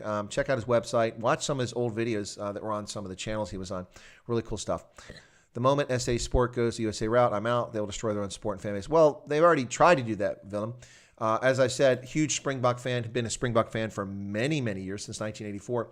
However, now it wasn't because he was the coach, but what's his name? Not Peter de Villers, but who's the former Western Province coach there who led the Springboks to a 1/3, 33% winning percentage a couple years ago after Henneke Meyer was, I'm drawing a blank. I know the guy's name because he's a Western Province coach. But he was an abysmal coach for the Springboks, and it was a bad decision. Yeah, Coetzee. Yeah, Alistair Coetzee. Thank you very much, Gareth. Alistair Coetzee. He was a terrible coach for the Springboks. He wasn't the right guy. Henneke Meyer was the right guy, but Henneke Meyer refused to live by a quota system. He wanted to pick the best players. Now, people say he was dumped because they lost Japan. No, that's not why he was dumped. They almost won the World Cup. They should have won the World Cup. The game that they played against the All Blacks was nonsense. The outcome, they should have won that, lost by 2 points in the World Cup in England. They should have been the World Cup winners in 2015. Henneke Meyer got dumped not because they lost to Japan in Brighton. That's not the reason. He got dumped because he refused to select players solely based on their skin color. And that's where Sarri was headed. And if they had not brought in, Jeez, I'm having a senior moment day here. Who's our World Rugby Coach of the Year? We just won the World Cup. Gosh bless it. Anyway, but yeah, so if they hadn't brought him in, we would not have, and he was able to push aside the quotas thing for now. And so if Saru returns to this nonsense idea that they're going to impose quotas, then I will once again lead a charge for sanctions and for banning Saru and the Springboks from participating in international rugby test competition. Rossi Erasmus. Thank you very much, Paulie. Rossi Erasmus. Rossi was able to get rid of that, but I think part of the reason Rossi was able to get rid of that is because they wanted him badly, and they wanted him before they got him, but they finally got Rossi, and they wanted him because they knew he could do it, but also because of the time that Alistair was the coach and the Springboks won 1 out of 3 tests. Horrible performance. And I don't blame it entirely on Alistair. I blame it on the fact that he was trying to comply with the rules and not pick the best players. Now, that includes the best black players. You know, they're picking players from specific places, specific rugby-producing schools. But Rossi, because of that debacle and the embarrassment for South African rugby, was able to get away from the quota nonsense. And Rossi also made the extra effort to make sure that the team was reasonably diverse from a standpoint of different backgrounds of players, but he picked the best players from those backgrounds that were available to him. Now, that team didn't include all the best players in the league. I would have had Bismarck du Plessis on that team, but then I'm biased. I'm a huge fan of Bismarck. He wasn't on the team, but I would have had Bismarck du Plessis. But the scrum halves, I thought he did a great job selecting the scrum halves. It was really good. Yeah, I thought that this was a good selection. It wasn't the best Springbok team that was possible, but it was the best team that was possible within the political confines. And the fact that politics played a role in the Springboks is really distressing to me. Not happy about it. Not happy about it. But when the Springboks, when Saru goes back to a quota system where it says 50% of players must be black, then I'll be leading the charge for sanctions against the South African Rugby Union, because that's discrimination, that's racism. If you want more players of color to be playing in rugby at the top levels, then you have to support rugby programs in the villages, in the townships, in the urban centers of South Africa, and to make it part of the culture of young black kids growing up in South Africa to play rugby. And they haven't focused on that to any significant degree. Most rugby players come from a small number of feeder schools that have traditionally been the source of rugby players that make it up to play Springboks. That's the reality. And that's not racially exclusive. It happens to be mostly white kids in those schools, but it's school discrimination. That's where it comes from.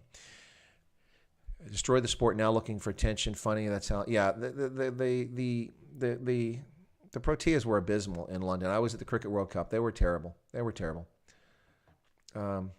Chris, have you heard of black contractors on Guam? They have a contract to build a marine base on Guam. Moving from Okinawa, they offered me a job, but my visa was turned down. No degree. Huh? No, I'm not sure what you mean. Black contractors. Is that a company? It's called Black Contractors. And I'm not aware of the Marine Corps moving from Okinawa. In fact, this is a big thing. There's no basis for moving. Now, we already have folks on Guam. They may be adding some facilities there, and the Marines may be adding some capacity there or shifting assets around, but we're not leaving Okinawa. They may just be adding different things. But we've been on Guam for a long time with military personnel.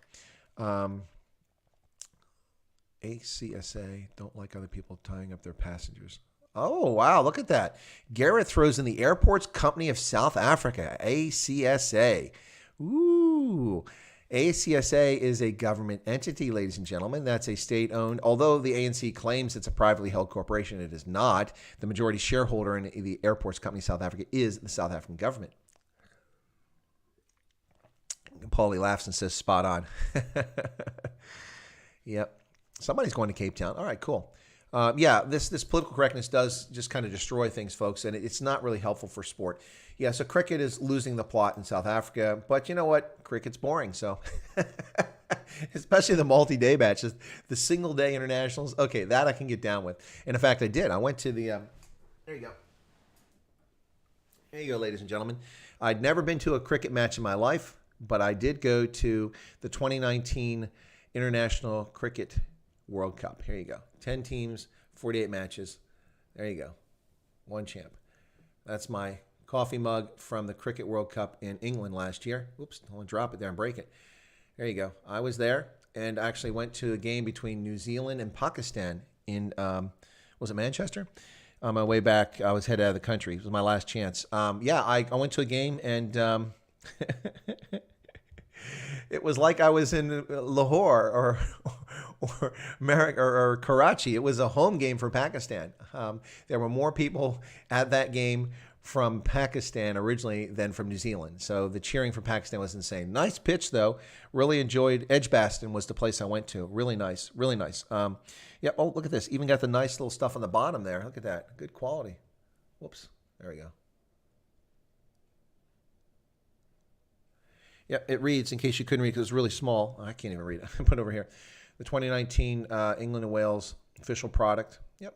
Dishwasher and microwave safe. Hey. Anyway, yeah, so that's my mug. Cool beans. What's this? Somebody's going to miss something here. Let me catch up on it. Cricket's the best sport to attend. I suppose if you want to sit around and drink beer. Cricket is boring. I'm leaving the channel now. Well, there you go. See, you can't please everybody. We've lost Tion. Miss going to live matches, cricket. I really miss going to rugby matches. And it really sucked because Major League Rugby was in season here, and I hadn't gone to a game.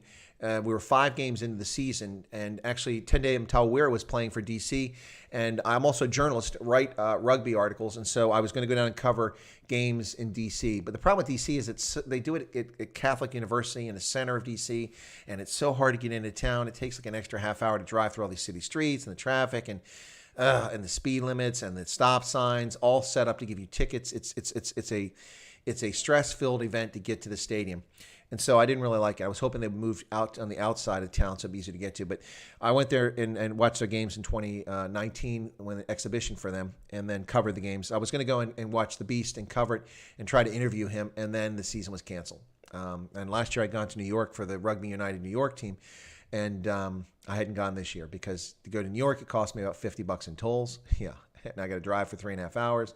And hitting a lot of traffic when I get to the Verrazano Bridge. So I didn't go to any of those games, and I was just about to go out and go to these games when the season was canceled. 16-game season, 5 games in, end of season. So Major League Rugby was postponed for the rest of the season.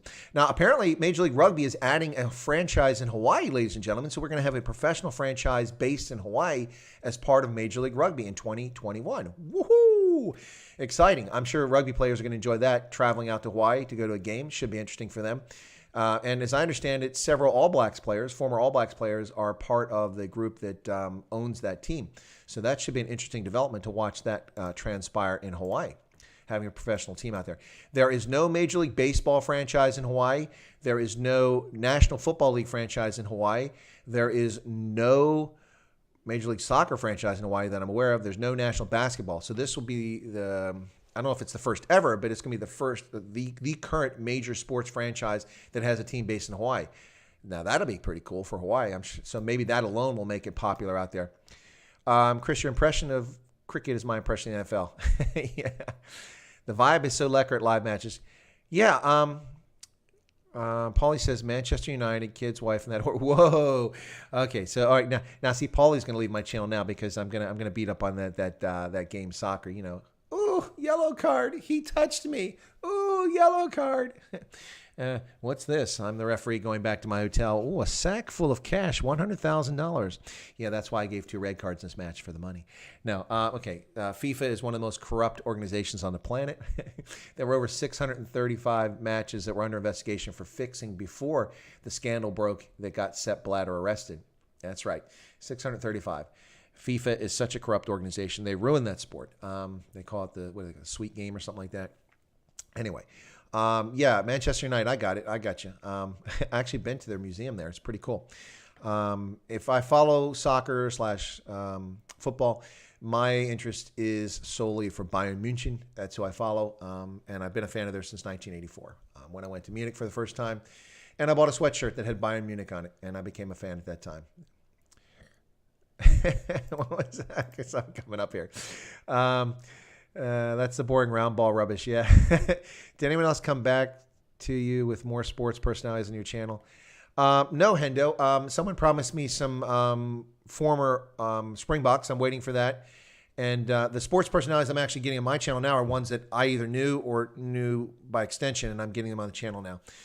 Manchester United. Hendo doesn't like them. Gareth. Oh, no. Sorry, you're talking to each other. Can't blame FIFA for ruining soccer. Webb Ellis redeemed it.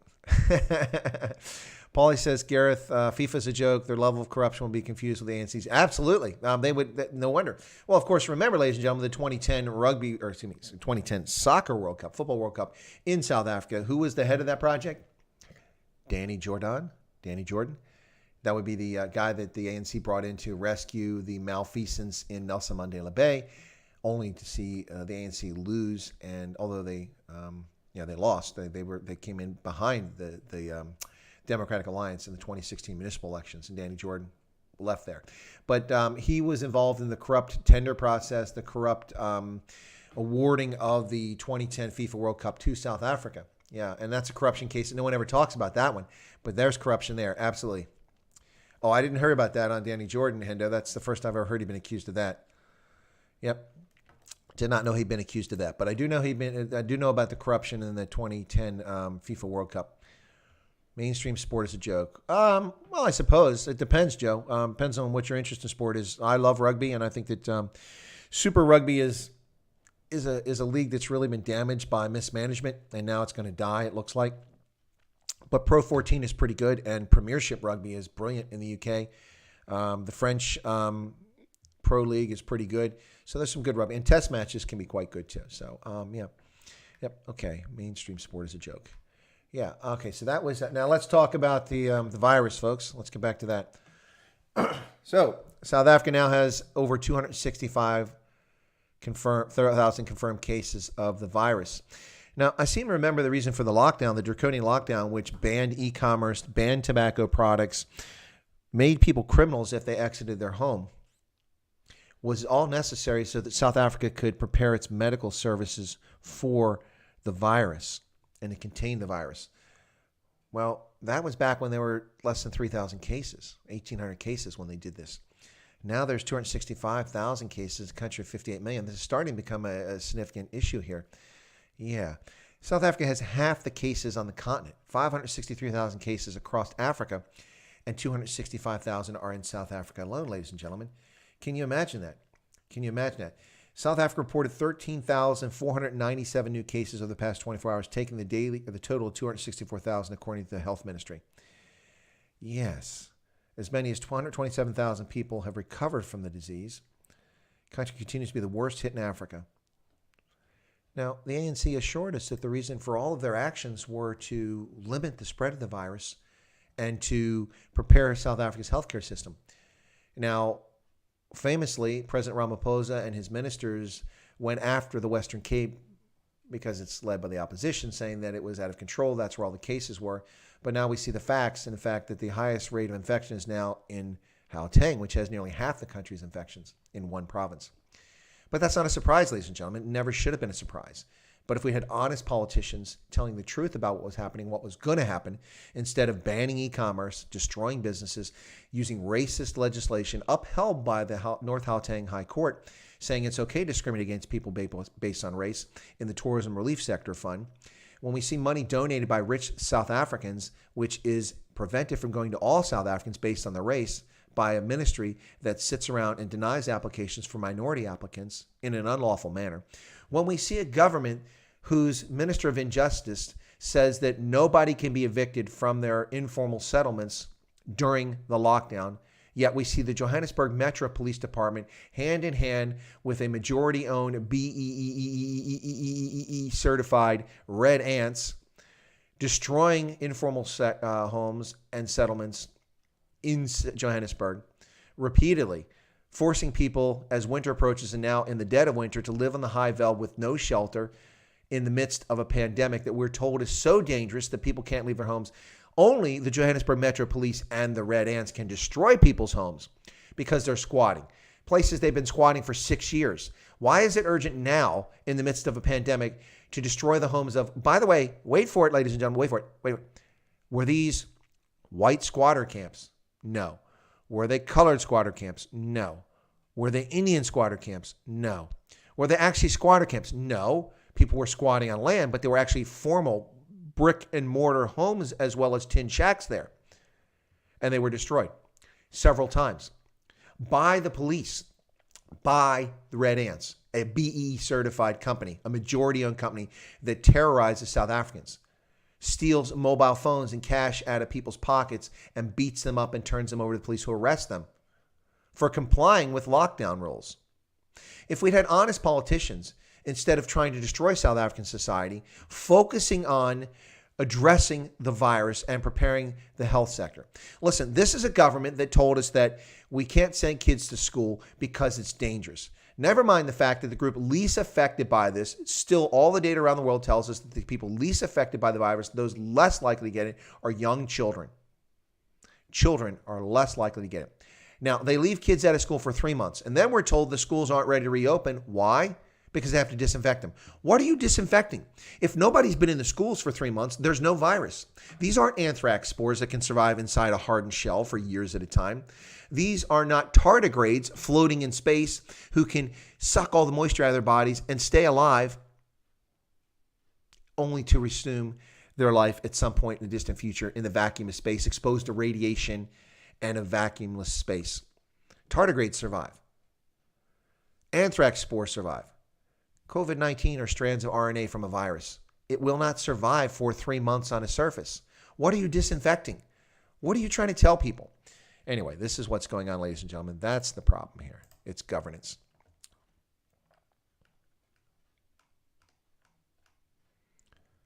Morton says, I don't see the link. The link to, oh, you're talking to someone else. Take Five. Oh, is that like Take Five, the band, the boy band? Instead, they dug 1.5 million. Do you really think they actually dug 1.5 million grave sites? I find that impossible. Even. I don't think the ANC can get anything together and do 1.5 million of anything except steal 1.5 million from the Treasury in such a short period of time. Morton says, my phone must lack that facility. It seems to lack most others. Morton, what are you using? Are you using a Nokia 3360? The Minister of Health keeps spinning new excuses. Exactly. Tiny says exactly. Chris Soweto. Garrett says, I was often the only non-parent at school rugby matches. Now I look less creepy at my son in high school. There you go. Yeah, no, it's. I get where you're coming from, Gareth. If you don't have kids, people look at you funny when you go to kids' sports. I want to hear Chris say, but have to go watch him practicing on the replay. But Futsarko. Tian says, that's not true, Chris. The Rupert Oppenheimer money went into a separate account that they administered, so ANC never got their hands on it. Yes, but Patrice Motsepe also donated money, and a handful of other rich South Africans donated money that went directly to the South African government, not to the accounts that Rupert and Oppenheimer set up. So, yes, it is true, Tian. I've been specific about it. I said rich South Africans. I didn't specify which ones. Same thing happened in Western Cape, forced removals. Yeah. By the DA, annoyed most South Africans. It's not by the DA. The DA don't control SAPs. The SAPs are controlled by the national government. Now, if it was the Cape Town Metro Police, then you've got an argument, Hendo. But I'm not aware it was the Cape Town Metro Police that did that during lockdown. Can you imagine being a fly on the wall back in 2004 when the SA was awarded the Western Cape? Huh? Get rid of our politicians. Wet coal. What's with wet coal? Okay. What do you foresee Cyril saying this evening? Are you still going to be on Ronaldo? I don't know if I'm going to be on. I have to see if Ronaldo sent me a message. Let me check it out here if he sent me an update. Ronaldo sent me a message earlier today, and he said that, I got your message, Quentin. I see it here. Ronaldo said, hey, bud, we'll probably move our talk to tomorrow. The president's addressing the country tonight around 7 or 8. Yeah, that was early this morning. I haven't heard from him since then, so I guess we're going to wait and play it out. But, so, Quentin, I've got your message. Thanks. Also, lovely photograph there for your you got a padlock with South Africa on. I like that, Quentin. I'll get you out in the group there if you're not already in the group. So what do I foresee Cyril saying tonight? I expect that Cyril's going to say that they have plans to raise the lockdown level in Gauteng and maybe parts of the Western Cape. We'll see. Also, that they're going to extend the lockdown because clearly they're incapable of stopping the virus. But that's not an ANC problem. That's a natural world problem. It's going to propagate. What you do is protect the vulnerable and use reasonable measures to protect society. By the way, nobody's asked me about my rugby jersey today, so I'll stand up for you. This one is a Sevens jersey. There you go, USA Sevens. You can see the emblem inside the, here we go. Right there it is, right inside the shirt. See it there? We got Vegas on there because I got this in Las Vegas. And, of course, the USA flag over here. So that's a Vegas Sevens jersey, not officially sanctioned one of those things they sell at the tournaments that aren't actually the national team stuff, just that the World Rugby makes money off of it. Yeah, so it was the Cape Town Metro Police. Well, thank you, Hendo. All right, but I saw no reporting of that, so thank you for sharing that with me. Then blame the DA. Why is the DA going forward when the Minister of Injustice has said that no one can be removed? Then you can blame the DA for that. I know of some of the construction guys, very disappointing. Leicester in UK is again under total lockdown. Wow. Yeah, Leicester is not an English city, ladies and gentlemen. Leicester is English are minority in Leicester. They're outnumbered by immigrants who, it's not an English city. It is part of another world. If you've been to Leicester, being an Englishman or white folks walk around Leicester, you're very much in the minority there. You're outnumbered by everyone else. It's taken over by immigrants. So Leicester is not an English city. It is in England, but it's not an English city. Kind of like Marseille is not a French city. It's an Arab city in France. Username says, did you know Donald Trump and Hillary Clinton have a common ancestor? According to Burke's genealogy, all 44 previous U.S. presidents' lineage could be traced back to French and English royal families. Yeah, as can mine. If you're a Anglo-Saxon origin, then most likely you do have presidents and other folks in your past. I'm related to Cary Grant. He's a DNA relative of mine, and a whole host of other famous folks. In my case, my ancestry goes back, includes Edward Longshanks. It includes William the Conqueror, or William the Bastard, as well as his opponent at the Battle of Hastings, Harold Godwinson, Sven Forkbeard, going back to Danish and Vikings, and then Harold Bluetooth is my ancestor. The list goes on and on. I even have ancestors in Kievan Rus going back, way back, because they were actually Vikings who went there. So yeah, I'm not surprised that they're linked. Barack Obama also was linked to, I think, George Bush or somebody like that. Oh, Marius likes the jersey. Cool. Oh, Ashley likes it too. Colonel Y for president. Yeah, wouldn't that be great? Yeah, I didn't know Leicester was under lockdown. Thanks for sharing that, Hendo. Cool. Schoolboy rugby was huge. Tens of thousands turn up. Compulsory for the whole school, too. Yeah. Why does Chinese COVID-19 case remain effectively low? What's the rest of the world not doing right? Well, the rest of the world's not lying, Take 5. That's what's right. So let's see. Last time I checked, they were stuck at under 83,000. So I have not looked because I know the Chinese are lying. So let's see what China has on here now. It's utterly ridiculous. If you trust anything from the Chinese Communist Party, then you're just a sucker. So China. Oh, China's now 23rd in the world. Yes, China's 23rd in the world for cases. Even Qatar has more cases than China. Canada, with only 35 million people, has 107,000 cases. Yet we're hearing how great and wonderful Canada is. They've lost 9,000 people. Yeah, Canada. We have 10 times the size of Canada's population, and we have more cases than Canada instance, so I'll give them that. But nobody lives in Canada. You know, Nunavut and the Northwest Territories, people are, miles and miles apart from each other. There's only a few concentrations of urban centers, whereas this country is heavily urbanized. China has 83,594 cases. Liar, liar, liar, pants on fire. The Chinese Communist Party could also be renamed the Pinocchio Party as we watch their nose grow on a daily basis. This is utter fiction, ladies and gentlemen. China hasn't done anything right. China unleashed this on the world because they covered it up, and they're still covering it up. People are still dying in China. Yep. Anyway, had Chinese yesterday, no grudges. Well, I got no grudge against the Chinese. Talking about China, the Chinese Communist Party is not the same as talking about Chinese. Very different situation. I always said the USA will become a rugby superpower, proper rugby, though, not just sevens. Ooh, there's a slam on sevens. Then, Gareth, don't tune in on Tuesday because former USA sevens player Dallin Stanford will be my guest, and he played USA sevens. They're different games, and both have their appeal. I like the spectacle atmosphere of a sevens tournament. You can go to game after game after game, but don't go to the loo because you'll miss the game. You go to the loo, you come back, it's all over. Or don't get a beer because by the time you get back, you'll miss it. But I love the seven spectacle tournament, particularly something like Vegas or Hong Kong. It's a lot of fun. Although I don't think Hong Kong would be a lot of fun or even possible in the future. They may have to relocate, which would be sad because it's the most popular tournament of all of them. But yeah, so sevens has its place, but 15s is the real game. That's the fun game. That's a single thing, and whereas sevens is just it's a flow of things. It's a lot of fun. The sevens World Cup in San Francisco was brilliant. The only drawback is it was in San Francisco. I enjoyed myself in San Francisco, but that's because I was very patient with the needles, the defecation, the trash, the poorly dressed police officers with their rusty cruisers, and being accosted by people in the streets all the time. But yeah, I was very Very patient with San Francisco, but that sevens tournament was brilliant, even though it was played on a baseball pitch. How can that be explained in democracy, though, Chris? How can what be explained, use name? What? What are you asking me to explain? Sorry. Please explain.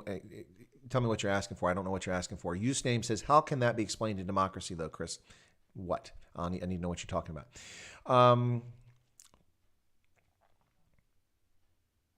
Just annex Canada and be done with it. They drive the wrong.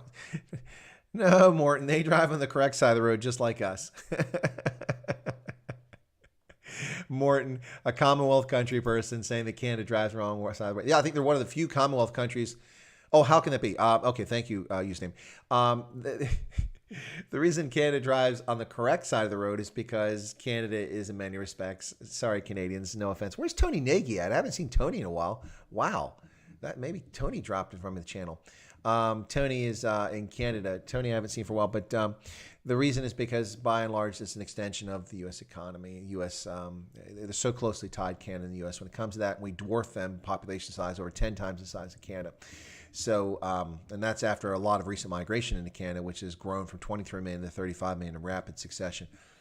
Excuse me. Whereas the U.S. has gone from 280 to 330, which is a slower rate of growth despite massive immigration because we're larger. But anyway, as a percentage of population, Canada's taken a lot more immigrants in than we have recently. But yeah, so and that's why they drive on the right side of the road. And I'm correct in saying the right side of the road because it's actually the right-hand side of the road. Not right as in correct, but same reason Mozambique drives on the correct side. Yeah, even though it's a Lusophone country, Mozambique drives on the incorrect side of the road, the left side of the road, confusing people. But because it's in the Commonwealth region of Southern Africa, it made sense not to be the lone standout that was driving on the correct side of the road, so they drove on the incorrect side too. Anyway, Morton, you guys are fun. Anyway, yeah, Royal Bloodlines use name. Yeah, well, okay, but I don't. The two aren't linked use name. Okay. I think I know where you go. Okay, I'm trying to get my head around this. Okay, America is a country comprised of immigrants entirely. There were no human beings here, none of our species here until Native Americans made a trip. Then they died out. Then another group of them moved here another 18,000 years ago. Then Europeans came here, starting with the Vikings, but didn't leave a presence. And then Europe proper came here later. So the entire continent is comprised of people who immigrated to this continent, regardless of their ethnicity.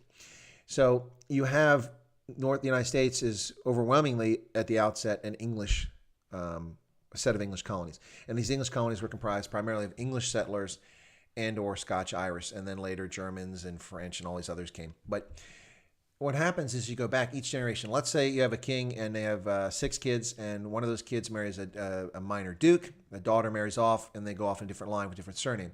Well, they have 5 or 6 kids, and not all of them can marry into the aristocracy. Some marry into the gentry, some marry into common folks, and as you go down, that's what happens. So, for instance, I could run back my line, and I get to my 17th great uncle, who was Sir Francis Wyatt, the first royal governor of Jamestown Colony, Virginia. Now, that family was an aristocratic family, the Wyatt family. And in fact, a well-known history, Sir Adam Wyatt was a famous medieval English poet. Sir Thomas Wyatt led a rebellion against the English crown in which he formed an army in Kent of 5,000 people and marched on London. But by the time they got to London, many people were like, I don't want to be in this. And they just left. And his army started melting away. So when he actually engaged in combat against the crown, they were defeated. He was arrested and tried for treason, put in the Tower of London, where at the age of 34, he was beheaded. Yeah. Now, Henry VIII was married to Jane Seymour, who was the paramour of one of my ancestors. Another reason why it's got in trouble. But historically, that family was quite well connected, and they married across many different lines, all of which have links going back up in time, back to royal families. And so the English royal families are Germanic and Anglo-Saxon in origin, and so they have links going back. You had Vikings ruling England for a period of time. You have the Dane law that was there. So all these different things come into play, and these lines go back. You figure you double the number of ancestors each generation. So you have 2 parents, 4 grandparents, 8 great-grandparents, 16 great-great-grandparents, and you go back, and it just keeps adding up.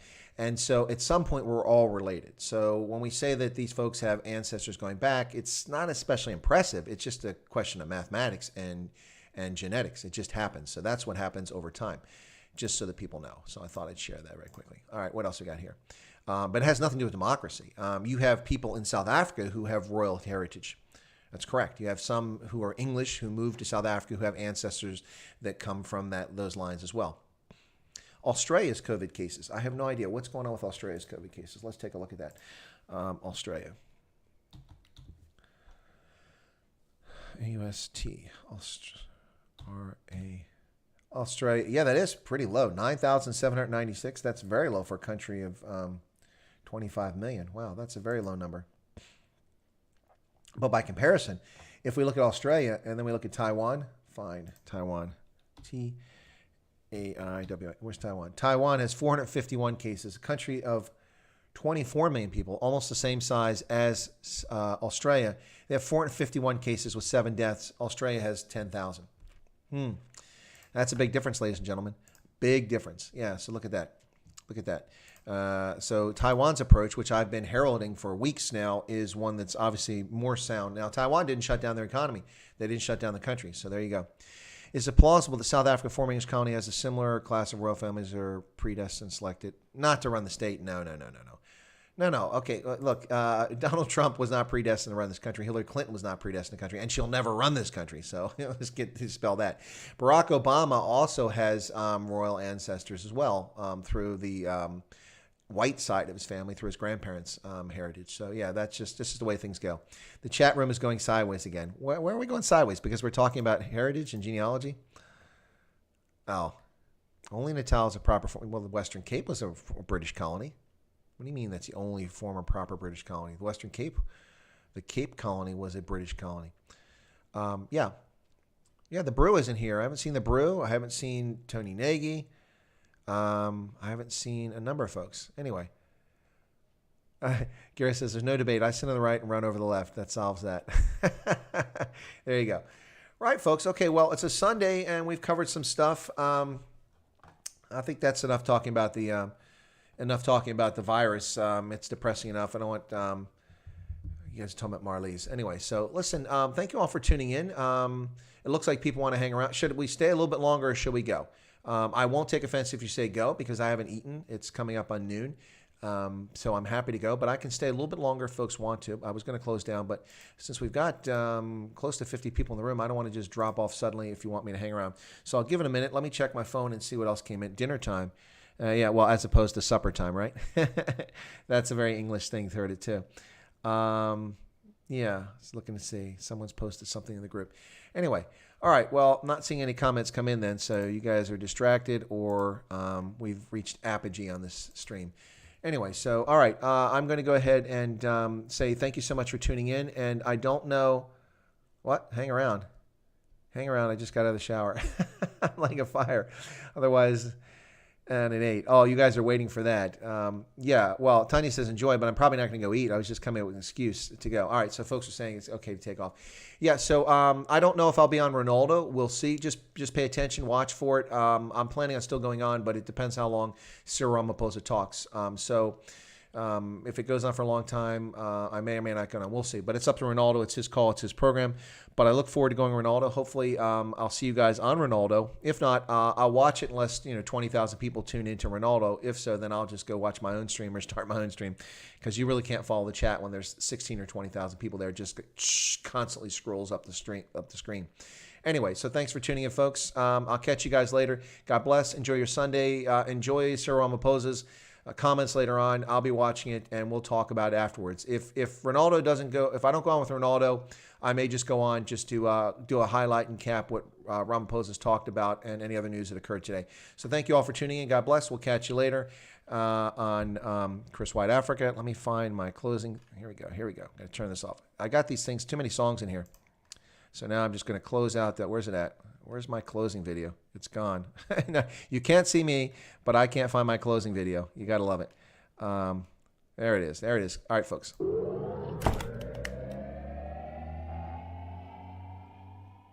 Yes, I'll do Stray Voltage later on. That's the plan. Or I'll be on Ronaldo. One of the two. Either Stray Voltage or Ronaldo. I'll catch you guys later.